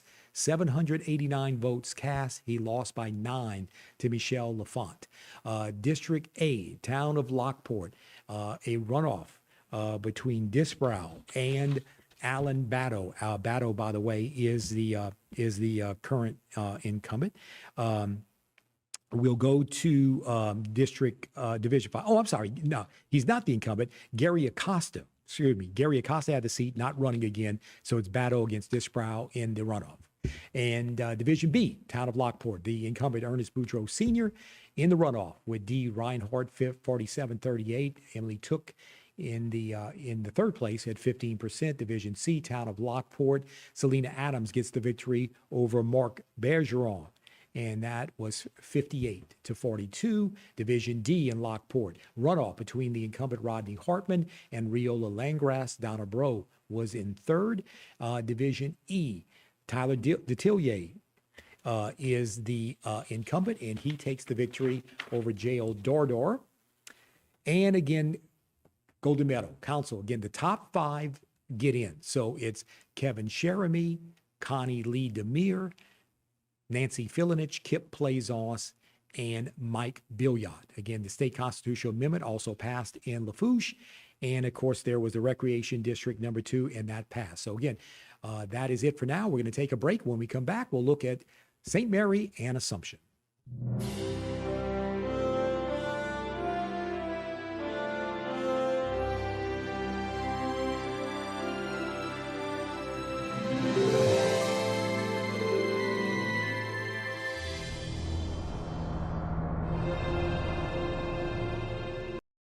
Buy a ham, get a turkey at Rouse's. Get a free Butterball turkey for Thanksgiving at Rouse's Markets when you buy a Hormel Cure 81 Spiral ham. Buy a ham, get a turkey at Rouse's. Happy Thanksgiving from Rouse's Markets. Terrebonne Parish School District is now hiring bus drivers. A valid CDL is required. If you don't have a CDL, we will train you. You must be able to pass a medical health exam and a drug test. Salary range is $19,253 to $29,859. Benefits include free health insurance and retirement. Contact the TPSB Transportation Office at 985-876-7400.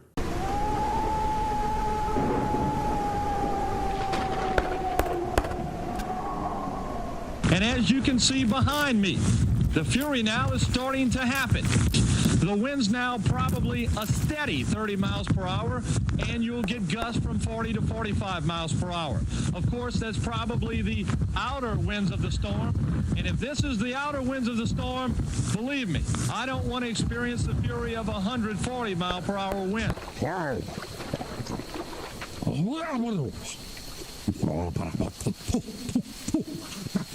Don't go to sleep on this tonight and think you're going to wake up and it may be a 1 or it may be gone.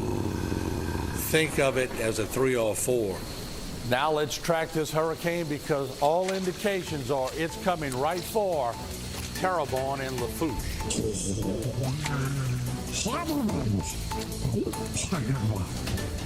There are so many reasons to buy your next new car from A.J. Doman Chevrolet, but don't take our word on it. Hear what our customers have to say. Recently, I purchased my 4th vehicle from A.J. Doman Chevrolet. Why? Because they build relationships here. Their service team has kept my vehicles running like new, and their sales team has done things for me that I never expected from a car dealership. A.J. Doman Chevrolet, serving the area for over 38 years, at the foot of the Morgan City Bridge in Berwick. We're Rev Business, a local provider with nearly 90 years of experience. So when it comes to business in Louisiana, we know that personalized service is key. And we're here to go the extra mile with all fiber solutions that deliver what every business needs: reliability and quality. We're not just providers. We're the local team dedicated to helping you succeed. True partnerships are homegrown. Rev Business, internet, phone, managed services. Visit us at letsrev.biz. Buy a ham, get a turkey at Rouse's. Get a free Butterball turkey for Thanksgiving at Rouse's Markets when you buy a Hormel Cure 81 Spiral ham. Buy a ham, get a turkey at Rouse's. Happy Thanksgiving from Rouse's Markets.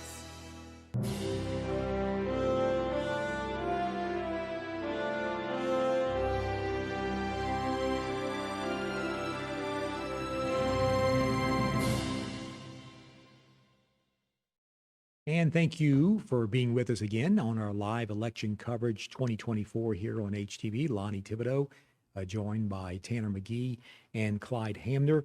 In the previous segment, we looked at the Terrebonne and Lafourche parish numbers that were final. And in this segment, in just a moment, we'll go ahead and take a look at both St. Mary Parish and Assumption Parish. Again, we will have a runoff. It's coming up in that second Saturday in December, so there will be a runoff. There won't be many things on the ballot, something that Tanner and I earlier in the broadcast did speak about. There will be 4 additional constitutional amendments that will be on that ballot, and that's, by the way, December 7th. I keep forgetting the date, December 7th.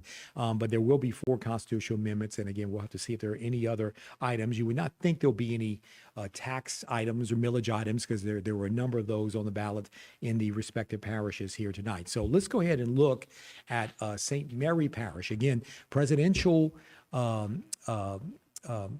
again, this is only in St. Mary Parish, but Donald Trump with 65% of the vote to 34.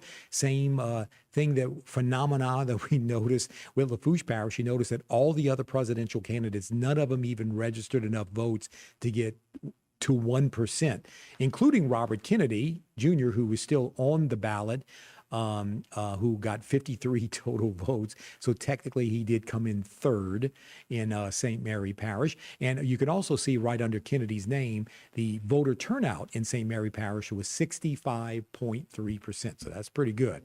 Okay, the 3rd Congressional District, Clay Higgins won re-election. This was his vote total in St. Mary Parish, 67% for him. The council race, District number 2. By the way, 2 of the Morgan City councilmen ran unopposed. District 1, Tim Email, and Steve Domang in District 4. So this is District number 2, and Bonnie Leonard takes the victory. She was appointed to fill the resigned. Mark Stevens had the seat and resigned, and in April, Bonnie Leonard was appointed to fill the seat. By the way, Bonnie Leonard, her husband, Ed Leonard, is a district court judge over there. So Bonnie Leonard technically was the incumbent, and she took the victory over Jean Paul Berg. John Paul, by the way, is the former parish public works director and resigned as the parish chief administrative officer back in March, and of course ran for the seat. So again, wound up being a pretty close race, 409 to 374. All right, district number 3, the city of Morgan City. Ron Bias, Rev. Ron Bias gets his 6th term. He gets the victory, 56% over Marcel Hoskins and Blaze Johnson. District number 5 in Morgan City. Eric Blanchard gets the victory over the incumbent, Louis Tamparello. Eric is a former police officer and is on the city recreation board. Congratulations to him for getting the victory. Of course, the statewide constitutional amendment, which passed statewide, obviously, and here are the numbers in St. Mary Parish with 77%. And of course, their recreation district 3 mill renewal, and that passed 59 to 41. And again, those are the St. Mary Parish numbers. And in just a moment, we'll go ahead and switch on over to Assumption Parish and let you know how things are there. So again, just taking a quick back look at Lafourche, at St. Mary, there will be no runoffs coming up in December from any of those items. There will be some in Lafourche Parish. And now let's go ahead and take a look at Assumption. You can see Assumption, good turnout, 71.5%. So of the 4 parishes we cover typically here at HTV, this one had the best turnout, 71.5. Lafourche had 71.1. So Donald Trump with 67% of the vote, Kamala Harris with 32%. And just as we noticed, none of the other candidates, of course, with Robert Kennedy Jr. getting 25 votes, but Jill Stein actually got 28, a little bit more than him, but no one registered at least 1%. Okay, Troy Carter ultimately did win the seat statewide, but in Assumption Parish, it was very close. Troy Carter at 35, Devin Lance Graham at 28, and Christy Lynch at 28. Public Service Commission District 2, again, we know Kuzan won it district-wide, did very well in Assumption with 65% to 18% for Nick Laborde and 17% for Julie Quinn. District Judge, 23rd Judicial District Court. Again, this is only the Assumption numbers. Again, it's Assumption, Ascension, and St. James, and Tony Falterman Menard, her Assumption numbers, and she's from there, and her dad was a former, DA and sheriff. She had 75%, but she also won it district-wide. And then the state constitutional amendment, 74%, as you can see, in Assumption Parish, and there was a parish-wide proposition, 3.5 mil renewal. And that was, and by the way, that's for the Assumption Council on Aging. It raises about $767,000 for the Council on Aging.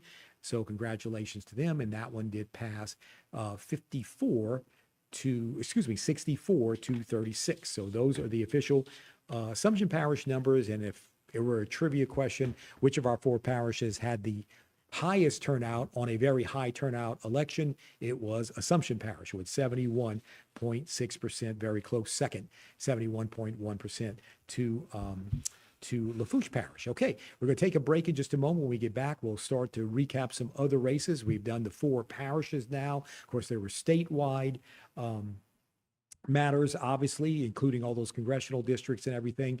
We'll review that, and we'll be right back after the break.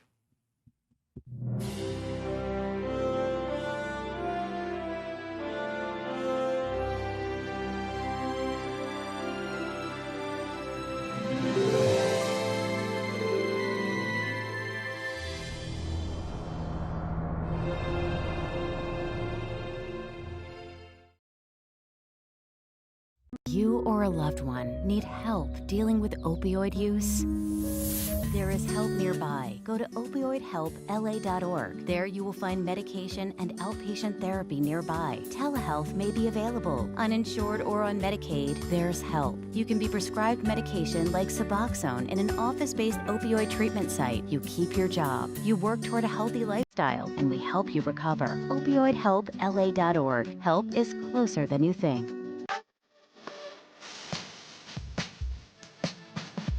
Drive into 2025 with confidence in a vehicle designed to turn heads. Premium comfort, bold design, and 2 years of limited maintenance included. Plus, with our industry-leading warranty, you're covered for the road ahead. During Mitsubishi's year-end sales event, drive home a 2024 SUV with 0.99% APR. Get ready for a new year of adventure at Barker Mitsubishi. Led by a 7-member commission, the Terrebonne Port was created to assist our local industry in promoting economic development. We monitor government regulations that affect our local industry and work with the U.S. Army Corps of Engineers to secure maintenance dredging funds. Because the HNC is the main artery for the heartbeat of Terrebonne's economy, Terrebonne Port fights a constant battle for funding to maintain the federally authorized navigable depth. We are now leasing waterfront and non-waterfront property. Terrebonne Port Commission, serving our industry to keep Terrebonne thriving. Selecting an insurance provider for your business is a big decision. With over 26 years of experience, our offer team is your solution for quality and proven coverage. The customer service you remember from years ago is what we pride our team on. We know how important your company is to the community. From small businesses to large businesses, Alford & Associates can manage your insurance. It's our job. Alford & Associates, benefiting your employees and protecting your business. When you have a history of greatness, the real challenge starts after the finish line.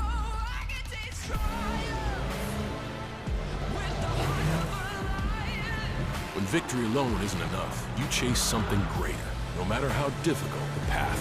On the dirt, in the sand, and beyond. The new 2024 Ridgeline, Passport, and Pilot, part of our most rugged trail sport lineup yet. From Honda.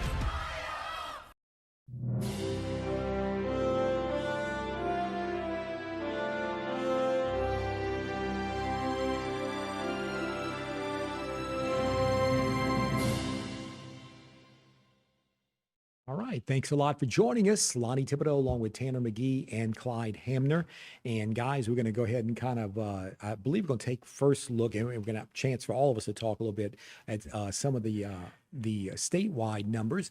Again, Donald Trump, you can see with 60% of the vote in in the state, 39% for Kamala Harris. Tanner, I'm not sure, and I apologize for either not remembering the number or not having the number. I'm trying to remember what his statewide numbers were. The two, I know what the Terrebonne and Lafourche numbers are, but I can't remember. There's a part of me that's thinking that number seems a little lower than I would have expected. I think last time it was like 54%. Or no, okay. maybe not. Maybe like 56 or 57, Okay. maybe. It was something like that, if I remember correctly. Okay, so it's within the ballpark. So, okay, so 60% to 39%. And again, kind of the same, I don't know why I call it phenomenon, but none of the other presidential candidates, at least in the state of Louisiana, registered enough votes, including 6,400 votes for Robert Kennedy Jr., to register at least 1%.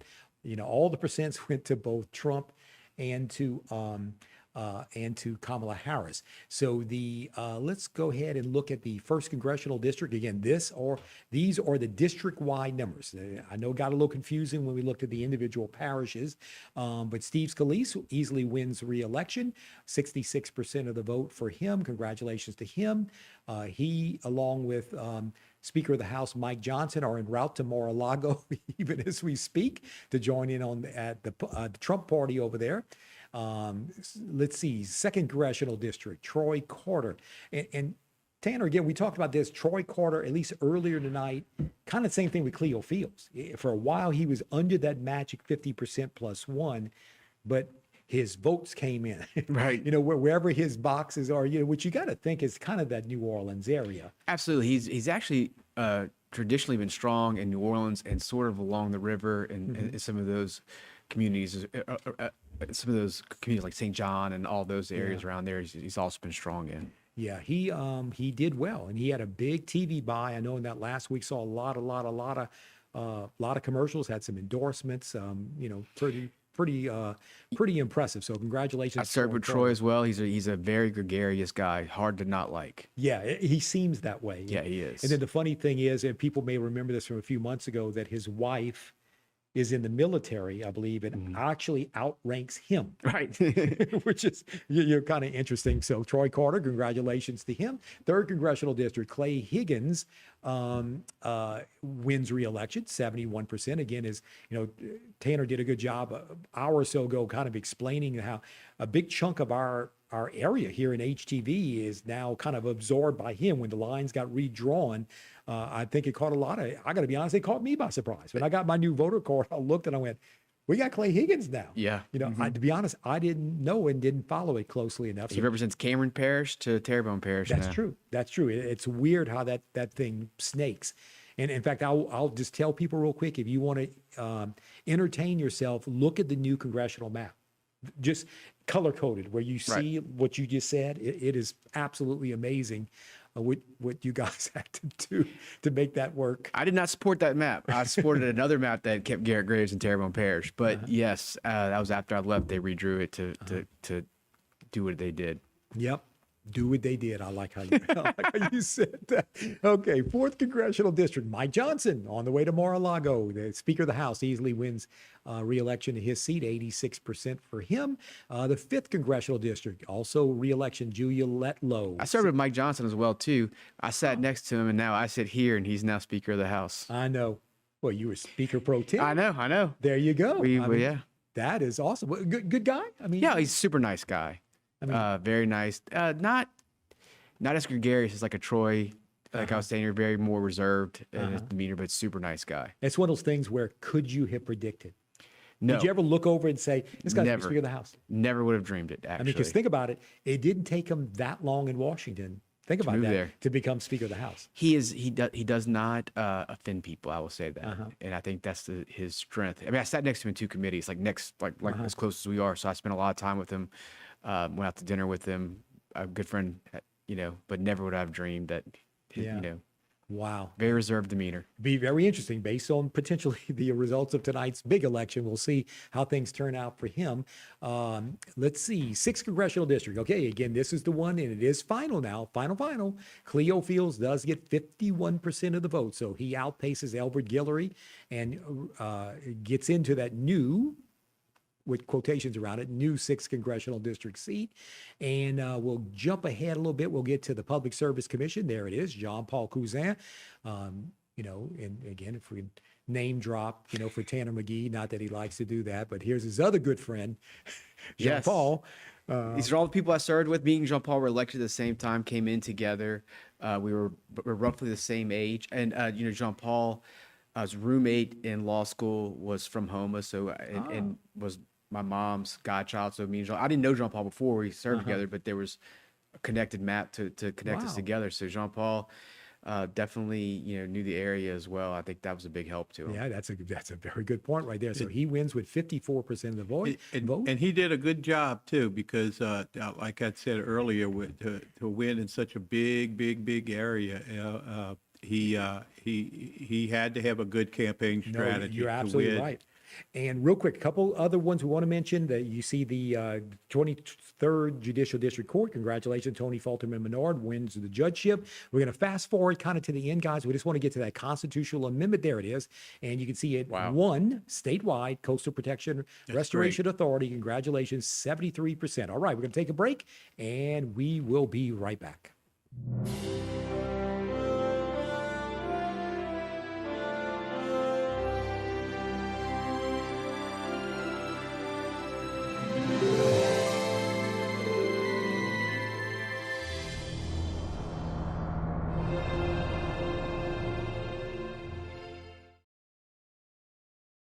During the fall savings event at Terrebonne Lincoln in Houma. Take $10,000 off a new 2024 Lincoln Navigator. Plus, get 0% financing for 60 months. That is hometown luxury for less at Terrebonne Lincoln in Houma.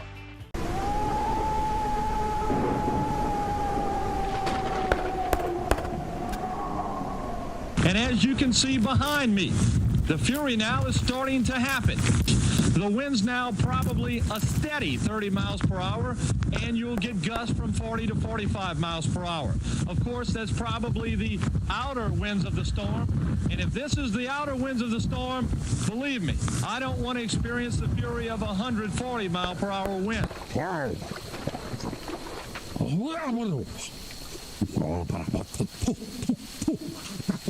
Don't go to sleep on this tonight and think you're going to wake up and it may be a 1 or it may be gone. Think of it as a 3 or a 4.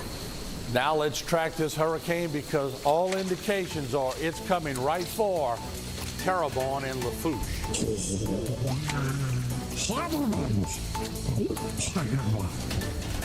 Every day, thousands of people hit the road heading towards their dreams. But sometimes those dreams collide with a harsh reality. Auto accidents with 18-wheelers can change lives in an instant. That's why you need the experience and expertise of St. Martin and Bork. With over 50 years of experience, St. Martin and Bork have fought for justice for the victims of truck accidents. If you've been in a wreck with an 18-wheeler, know your rights. Call St. Martin and Bork today to schedule your free consultation. Save during the fall savings event happening right now at Terrebonne Lincoln in Houma. Take $6,000 off on a new 2024 Lincoln Aviator. Plus, get 0% financing for 60 months. That is hometown luxury for less at Terrebonne Lincoln in Houma. Our bayous are staples of our southern culture. They have been a source of food, transportation, recreations for generations. Our crews will continue hard working to clean the bayous and keep Terrebonne beautiful in the present and for the future. Litter doesn't just look bad, it also impacts our drainage systems, ecosystems, and wildlife. Keeping our bayous clean means keeping our drains clean and preserving our wildlife and cultural heritage. Our bayous are the heart and soul of our parish. That's why I'm proud to announce Tpcg's Bayou Revival Campaign. Together, administration with Public Works and Solid Waste will be working to clear debris and litter out of our 5 main bayous. Together, we can move Terrebonne Parish forward. Lashpala Patat. Working together on a common goal improves neighborhoods, communities, and the parish as a whole. You can do your part to support our Bayou Revival initiative by volunteering at local cleanup events, disposing of trash properly, and encouraging your friends and family to take pride in our parish.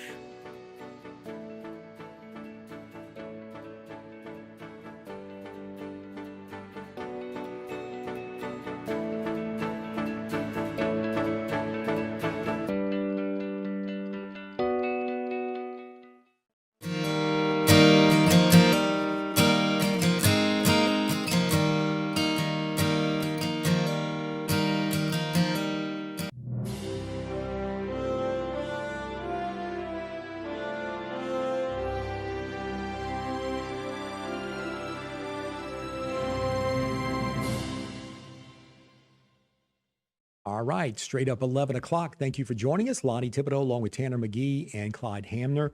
And again, it's been a long night, still some more to go. You know, if you're following that presidential race, it's still going to be a while. You know, that is, it's starting to hit the home stretch a little bit. Basically, all the voting is complete. Now it's just the vote counting. And of course, it all comes down to, as you look at this map, you know, the 7 battleground states. You know, technically only one of the 7 has officially been called, and that's North Carolina for Trump, but he will win Georgia. Absolutely, most importantly, he's got a 51-47 lead right now in Pennsylvania, and that is the prize of the night with 19 electoral votes. And, you know, so again, if he pulls that one off, and he again has the lead in a couple of more. So, you know, it's looking good for Trump right now. In the popular vote, as Tanner and I talked a little earlier about, you know, a lot of times we're used to one candidate winning the electoral vote, but the other candidate winning the popular. He may be able to pull both of them off. And then if he can make it even better, there is the potential that both the House and the Senate. Now, the Senate, I don't believe the networks have officially called it yet. But remember, in the Senate, the Republicans needed to pick up 2. Coming into tonight, they had to pick up 2. They came in with 1 already. They did pick up another one in Ohio. About 10 minutes ago, they called the race in Ohio with a Republican beating a Democrat. So the Senate, again, don't hold me to this real quick. We'll confirm this and check, but it could be that it has officially flipped, or if it hasn't, it will be called soon. So on the House side, again, we'll try to give you an update in a little bit. Yeah, right now the balance of power is still on the Republican side, but not maybe officially flipped. But we'll let you know. We'll catch you up on that. So, guys, right now, I'll start with you first, Tanner. We saw a lot of impressive things tonight. To me, Cousin. If you ask me, the most impressive, at least at the low, we're a local station, and let's put the emphasis on local right now. Your friend Jean-Paul Cousin, that was an impressive victory. And look, I said earlier, he did not expect it. I mean, I talked to him a lot. I mean, throughout this entire campaign, he was hoping to be in the runoff, frankly, with a Democrat. Mm-hmm. He thought that was his best odds to win the overall race. He was really trying to keep Quinn out the runoff and instead of not match up to Republicans. So he was not expecting it. And I think he campaigned hard. I think one of the big things is he did traditional mail and he did traditional television. And I think those 2 things was kind of like a fundamental race. And then, you know, we talked about in the break, I'm just gonna say it on air. Quinn was campaigning in Terrebonne, Lafourche Parish, an electric vehicle that just doesn't sell down here. And, you know, it's one of those things that you got to know your audience. Right. Let me ask you a question, and I don't want to lead you, specifically you, Tanner McGee, into something here, or going down a rabbit hole. But you know, someone like a Julie Quinn, who was in Baton Rouge like you for a while, then has been out for a decade. Yes, over a decade. Do you see an issue there that may be hard to reconnect or refamiliarize? Definitely, and I think the issue also, too, she was from Jefferson Parish when she was in the Senate.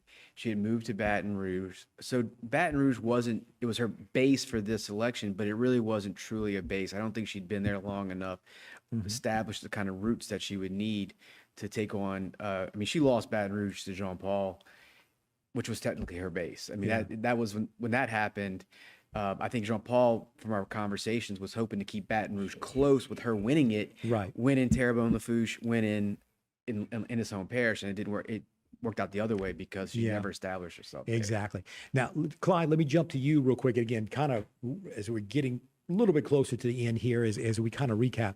Impressive victories tonight, and I can't help but think of your school board. Well, that's one. You know, that was again. I said it earlier. The real winner in that school board race was District 6, because either candidate was going to be a great school board member. There was they just had to get their vote out, and it was only decided by what we figured out 73 votes, or 78 votes. I said from the get-go it'd probably be less than 100, and it was. Steve's a great guy, and you know, and so is Bud Cloutier. You know, so it was a no-brainer that we would have a good a school board member, either a retired school teacher or Dr. Bud, the incumbent, that took my place. But again, I have to agree with you two guys. The impressive victory tonight to me was Jean-Paul Cousin. We got to keep an eye on him because that public service commission seat, those lead to higher public offices. Notables like Huey Long, Jimmy Davis, John McKithen, Kathleen Blanco, you'd mentioned earlier. They were all members of the Louisiana Public Service Commission before they became governors. And to win such a huge district, it's even bigger than a congressional district, with two really good candidates, although one was a brand new person in politics. What was his name again? Laborde. Laborde, yeah. But Laborde comes from a family that does do a lot of public service. I think his father was mayor of Marksville, and he probably had a good name too in his area. He came in second place, and again, I'm surprised that it wasn't a runoff though between Cousin and Quinn.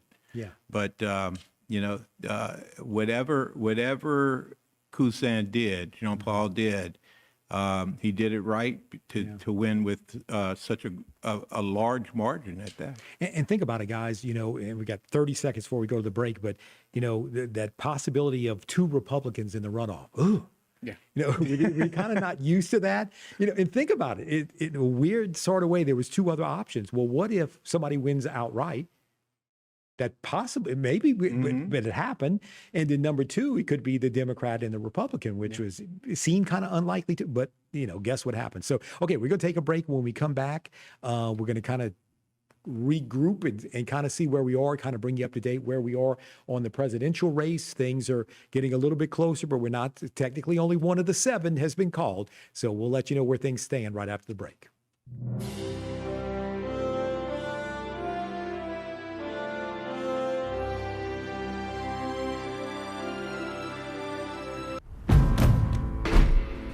When you have a history of greatness, the real challenge starts after the finish line.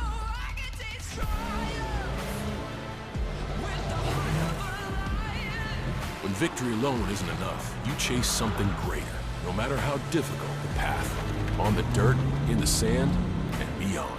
The new 2024 Ridgeline Passport and Pilot, part of our most rugged trail sport lineup yet. From Honda. When it comes to marine towing, Crosby Tugs has over 40 years of experience. We have the know-how to safely assist ships into and out of their berths, escort oil tankers quickly and safely, tow ships, respond to fuel spills, and work in extreme conditions. Founded in 1977 by Vinton and Kurt Crosby, we are one of the largest privately owned marine transportation businesses in the industry. If it's on the water, let Crosby be your transporter. There are so many reasons to buy your next new car from A.J. Doman Chevrolet, but don't take our word on it. Hear what our customers have to say. Recently, I purchased my 4th vehicle from A.J. Doman Chevrolet.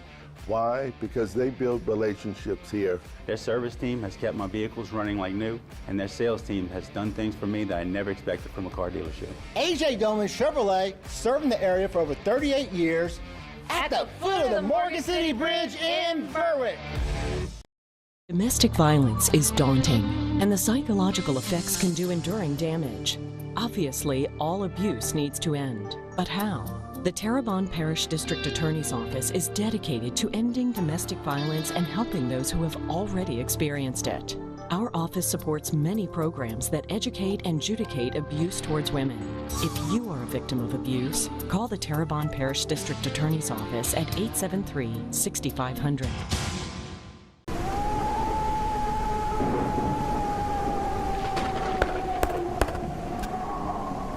And as you can see behind me, the fury now is starting to happen.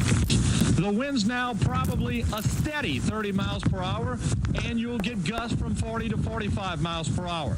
Of course, that's probably the outer winds of the storm, and if this is the outer winds of the storm, believe me, I don't want to experience the fury of 140 mile per hour wind.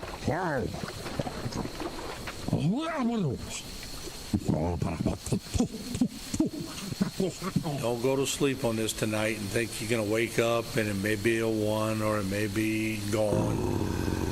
Think of it as a 3 or a 4. Now let's track this hurricane because all indications are it's coming right for Terrebonne and Lafourche.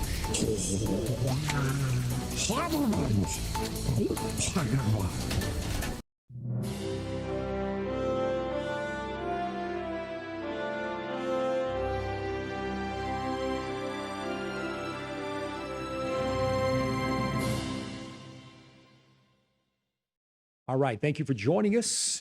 HTV Live Election Coverage 2024. Lonnie Thibodeau, Tanner McGee, and Clyde Hamner. And again, Clyde, well, yeah, let me start with Clyde first, and I'm going to come back to Tanner. Is, for you, and I'm wondering how this night, of course, you've done this a number of years with us. Tanner's done it last couple of years with us as well. But for you sitting here at the desk, analyzing races, and for the first time, a race of a seat that you were once in. Mm-hmm. Was this a little bit surreal for you, or kind of fun, or what? It was fun. I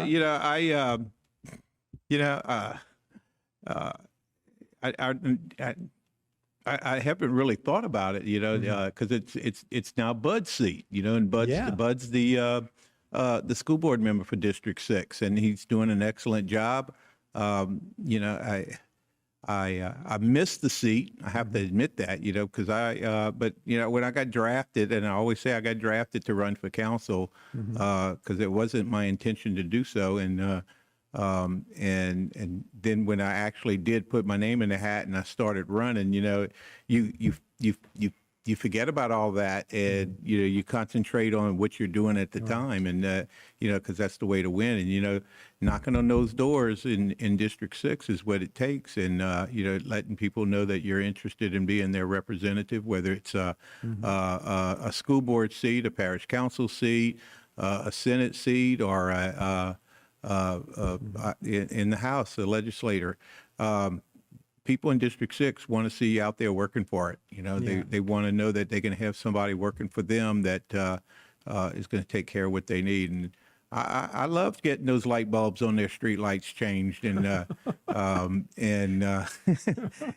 the cracks in their sidewalks fixed.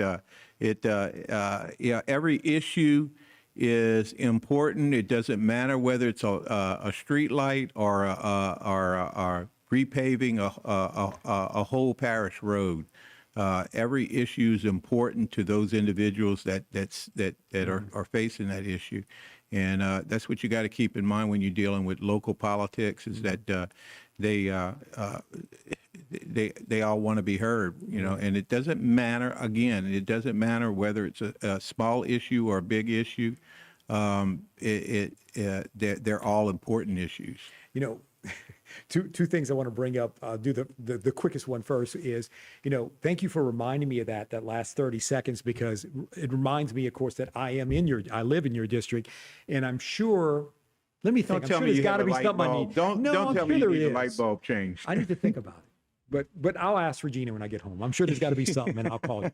But number two, I don't want to lose this. And in the few minutes we got before we go to the next break, I want to explore this real quick. Is the fact that, you're in that rare position of having been the school board member from that particular district and then the parish councilman, just whoop, whoop, whoop, Now, I'm immediately thinking of Roland and Danny Henry. I'm also immediately thinking of Carly and Greg Harding, where you've got brothers, one had school board, one. But your scenario, here comes the big trivia question, and I don't know the answer. Usually I'm pretty good at knowing stuff like that. Do we have any precedent in Terrebonne Parish where someone had one and then switched over to the other? Do we know that answer? Tanner? Don't know. I can't think of one. I can't think of anybody either. Not in the last 30, 40 years. I can't think of any. I can think of some that started out on school board that ran other races and lost later, right? But yeah, I can't think of any that. I don't know. Interesting. You know, maybe I made a Guinness Book of World Records. You know, I guess that's what I'm thinking. You know, I mean, it's yeah, but you know, both jobs are equally important. You know, whether and they're two entirely different things. Yeah. On the school board, you know, the 9 school board members are the superintendent's boss. Mm-hmm. On the parish council, the 9 council members are independent, and the parish president are independent of each other. You know, so but they look at us all the same. Right. You know, so you know. It's quite different. It's quite different. Right. And think about it. You talk about learning curves. The same thing for Tanner. You were young when you were first elected. You know, learning curve. I mean, subject matter expertise and experience with you on your first gig. You had that. I had that. I walked. Think about that. I walked into the job of school board. You know, ready to go. I knew where all the skeletons were buried. Yep. You know. I have to admit there was a big learning curve when I started in January, but in District 6, they don't give you a lot of time. You crash course it, and by February, March, I was blowing and going, and that's an expectation. And of course, you know, but in District 6, of course, you talk about learning curve and all that, blowing and going, but you know, it comes with the pressure of, you're right, that's a rocking district. Ain't because I just live in it. I don't need to just tell look at the you. voter turnout in District 6. Yeah, that's an active Yes. District, both politically, socially, economically. Right.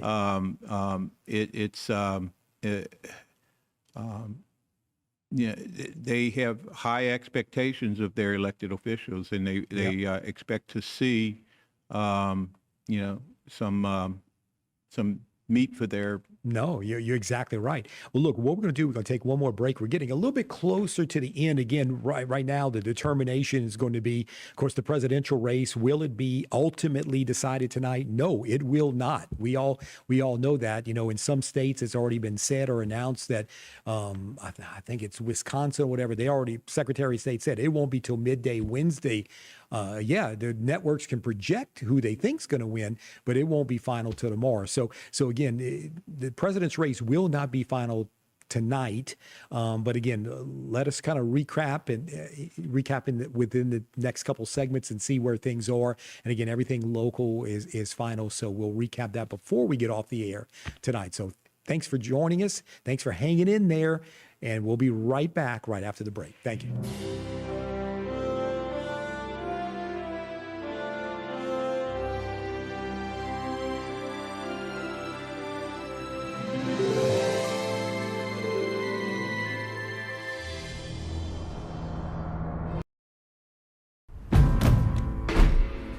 When you have a history of greatness, the real challenge starts after the finish line.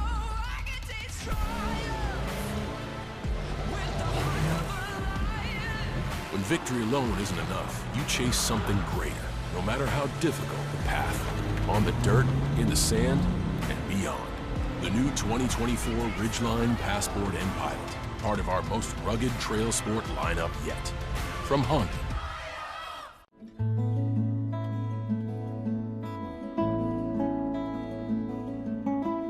After I graduate from Ellender, I plan on going to Nichols and studying nursing so I could be a labor and delivery nurse.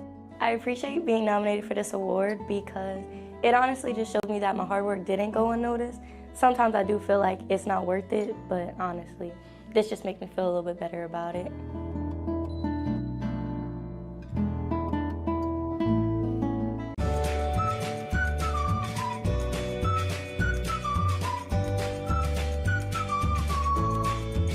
My role models are my parents. They influence me to be who I am and lead me in the right direction in life. I'm motivated to come to school to make my family proud and do what my parents want me to do by making good grades and trying to help myself through school.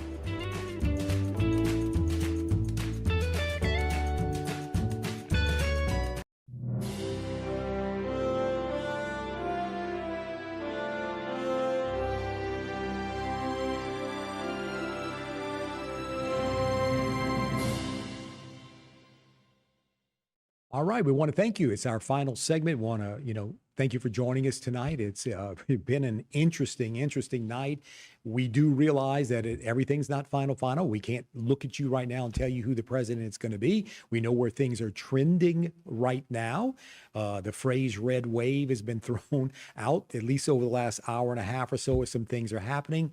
Donald Trump right now, as I'm looking at you right now, the projected, at least CNN projected, is electoral votes, Trump 232 to about 215, 216, I think, for Harris. But, that is not counting Pennsylvania and the 19 votes that Trump is leading there. That now puts him, think about it. When you add those votes, that now puts him 20 votes away.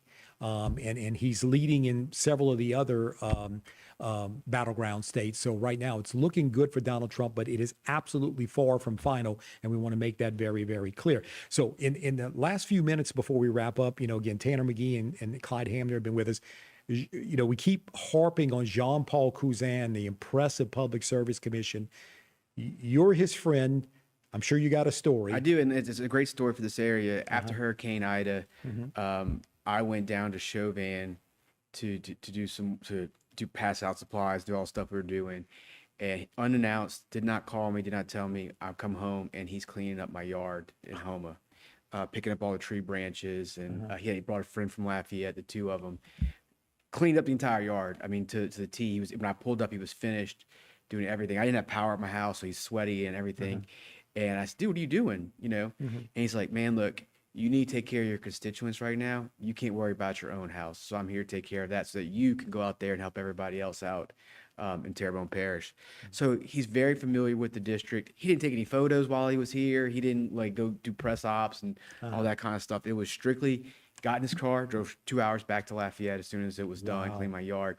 He's a good person. He, good things should happen to good people. I'm really happy and excited for him. And it's good. It's now good. I know he's an attorney. He went to law school, but also does I think real estate. He's a title attorney in Lafayette. Is his main profession. Which is snoozing with real estate agents is really what he does with that. We always make fun. But look, he's a great person. He's got a great personality. He's gets along with everybody. He might not vote with them, but he's always quick with the joke, and he's always laughing. We have a lot of stories I can't tell on air about the times we cut up. But look, we were two people in our 30s when we got elected. I think he's only 2 years older than me. I think maybe only 1 year older than me. So we came in at exactly the same time. Yeah. So again, congratulations to him. There have been some surprises tonight. There have been some, I guess some things we couldn't see coming or whatever, but the Jean-Paul Cousin, you just thought that was a runoff. And I think most people would have predicted, whether you knew a lot about the political landscape or not, you would just assume a him and a Quinn runoff. It just seemed that way. A state legislator, a former popular, well-known state legislator, you would have thought turns out it was far from that. That's not how it turned out. Clyde, as we wrap up, about 3 minutes to go, again, very interesting night. As I said in the last segment, your school board seat gets filled tonight, and I think you very eloquently several times tonight stated it. The winner there is District 6, but really both of those candidates. Guys. Yeah, both those candidates did phenomenal. It was a close race. To find good candidates for school board is hard enough because it's a tough job. You're dealing with kids and parents but to have two great candidates in one district run, that speaks volumes for both those gentlemen. Steve Shakespeare did an excellent job. Bud Cloche will continue to do an excellent job. And like I said, the District 6 has won again, and I'm so glad I voted for Jean-Paul Cousin because after what Tanner told me, he'll come clean my yard now. Hey, look, I have a cell phone. I'll call him. I met him. I met him just a couple of times, and in fact, he came to my retired teachers convention. He's friends with Representative Bagley, and he came not to speak, just to come and say hello to Bagley. And I met him over there and right there at the Marriott, Mm-hmm. and he there was an instant draw. You know, he just had that personality, and then I saw him again at the Trump parade. Hopefully you're in your own vehicle. Yeah. I was driving my own vehicle. Yeah. He jotted his phone number down on the back of one of my parish council cards and said that, and he told me to give him a call during the segments tonight. You know. But unfortunately, when I was handing out cards, I gave that card to somebody else.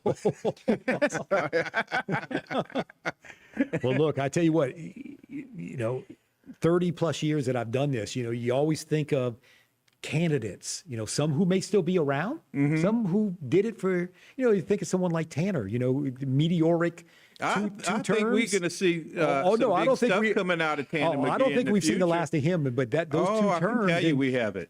But the point being is, I mean, you just never know. But I think tonight, Jean-Paul Cousin, we come away from, Donald Trump may be president, maybe Kamala Harris. We don't know yet. But the point being is, I'm gonna come away from that. I already called it. It could be Donald Trump. He's already won Pennsylvania. They're just holding out, telling us. You know? And Georgia. There's at least 3 that he's won that just haven't announced yet. So you're right. I think it will be Donald Trump. But Jean-Paul Cousin, I think come away from this night, you may be a kind of a new rising star. And look, we talked about that's the way the district is now. That's Baton Rouge, Lafayette, and now in this area. That is a base that if he works it during the next 4 years and makes himself visible, that he can be a governor candidate. When the next time, or at least lieutenant governor, anything else statewide. It puts him in a place to get all of South Louisiana's votes. No, it really does. It's strong. It's awesome. Well, look, we're going to need to wrap up again.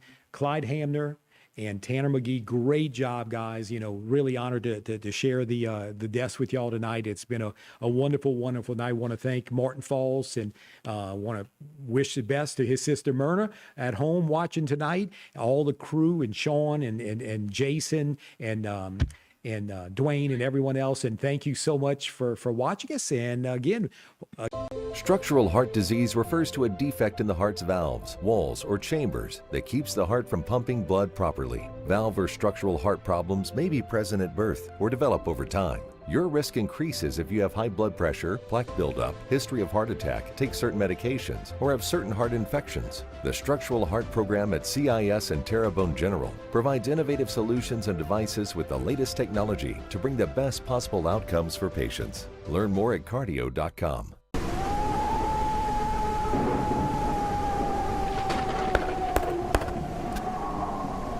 And as you can see behind me, the fury now is starting to happen.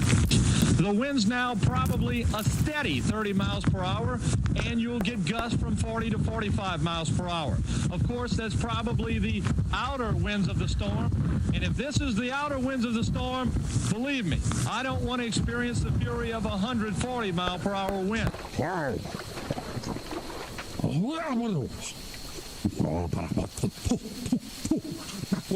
Don't go to sleep on this tonight and think you're going to wake up and it may be a 1 or it may be gone. Think of it as a 3 or a 4.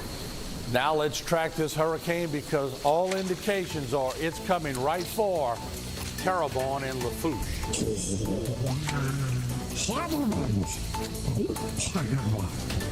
At South Louisiana Bank, we're great at banking, but we're great at a lot of other stuff too. Is that a new rod and reel? Hey, a girl's got a fish. We care about the community we live in and the people we serve. We're not just like you. We are you. Are you boiling crawfish? No, just letting them soak. We're proud to be here and work for the place and the people we love. South Louisiana Bank. It's in the name. Selecting an insurance provider for your business is a big decision. With over 26 years of experience, our Alford team is your solution for quality and proven coverage. The customer service you remember from years ago is what we pride our team on. We know how important your company is to the community. From small businesses to large businesses, Alford & Associates can manage your insurance. It's our job. Alford & Associates, benefiting your employees and protecting your business.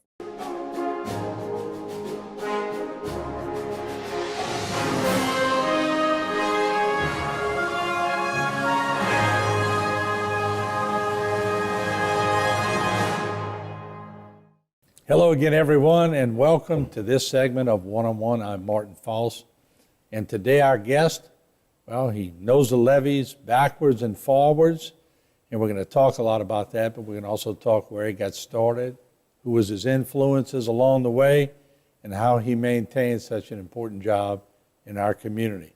When we come back, our One-on-One, who is it? Well, you probably saw it on the intro, but you'll have to wait for the content.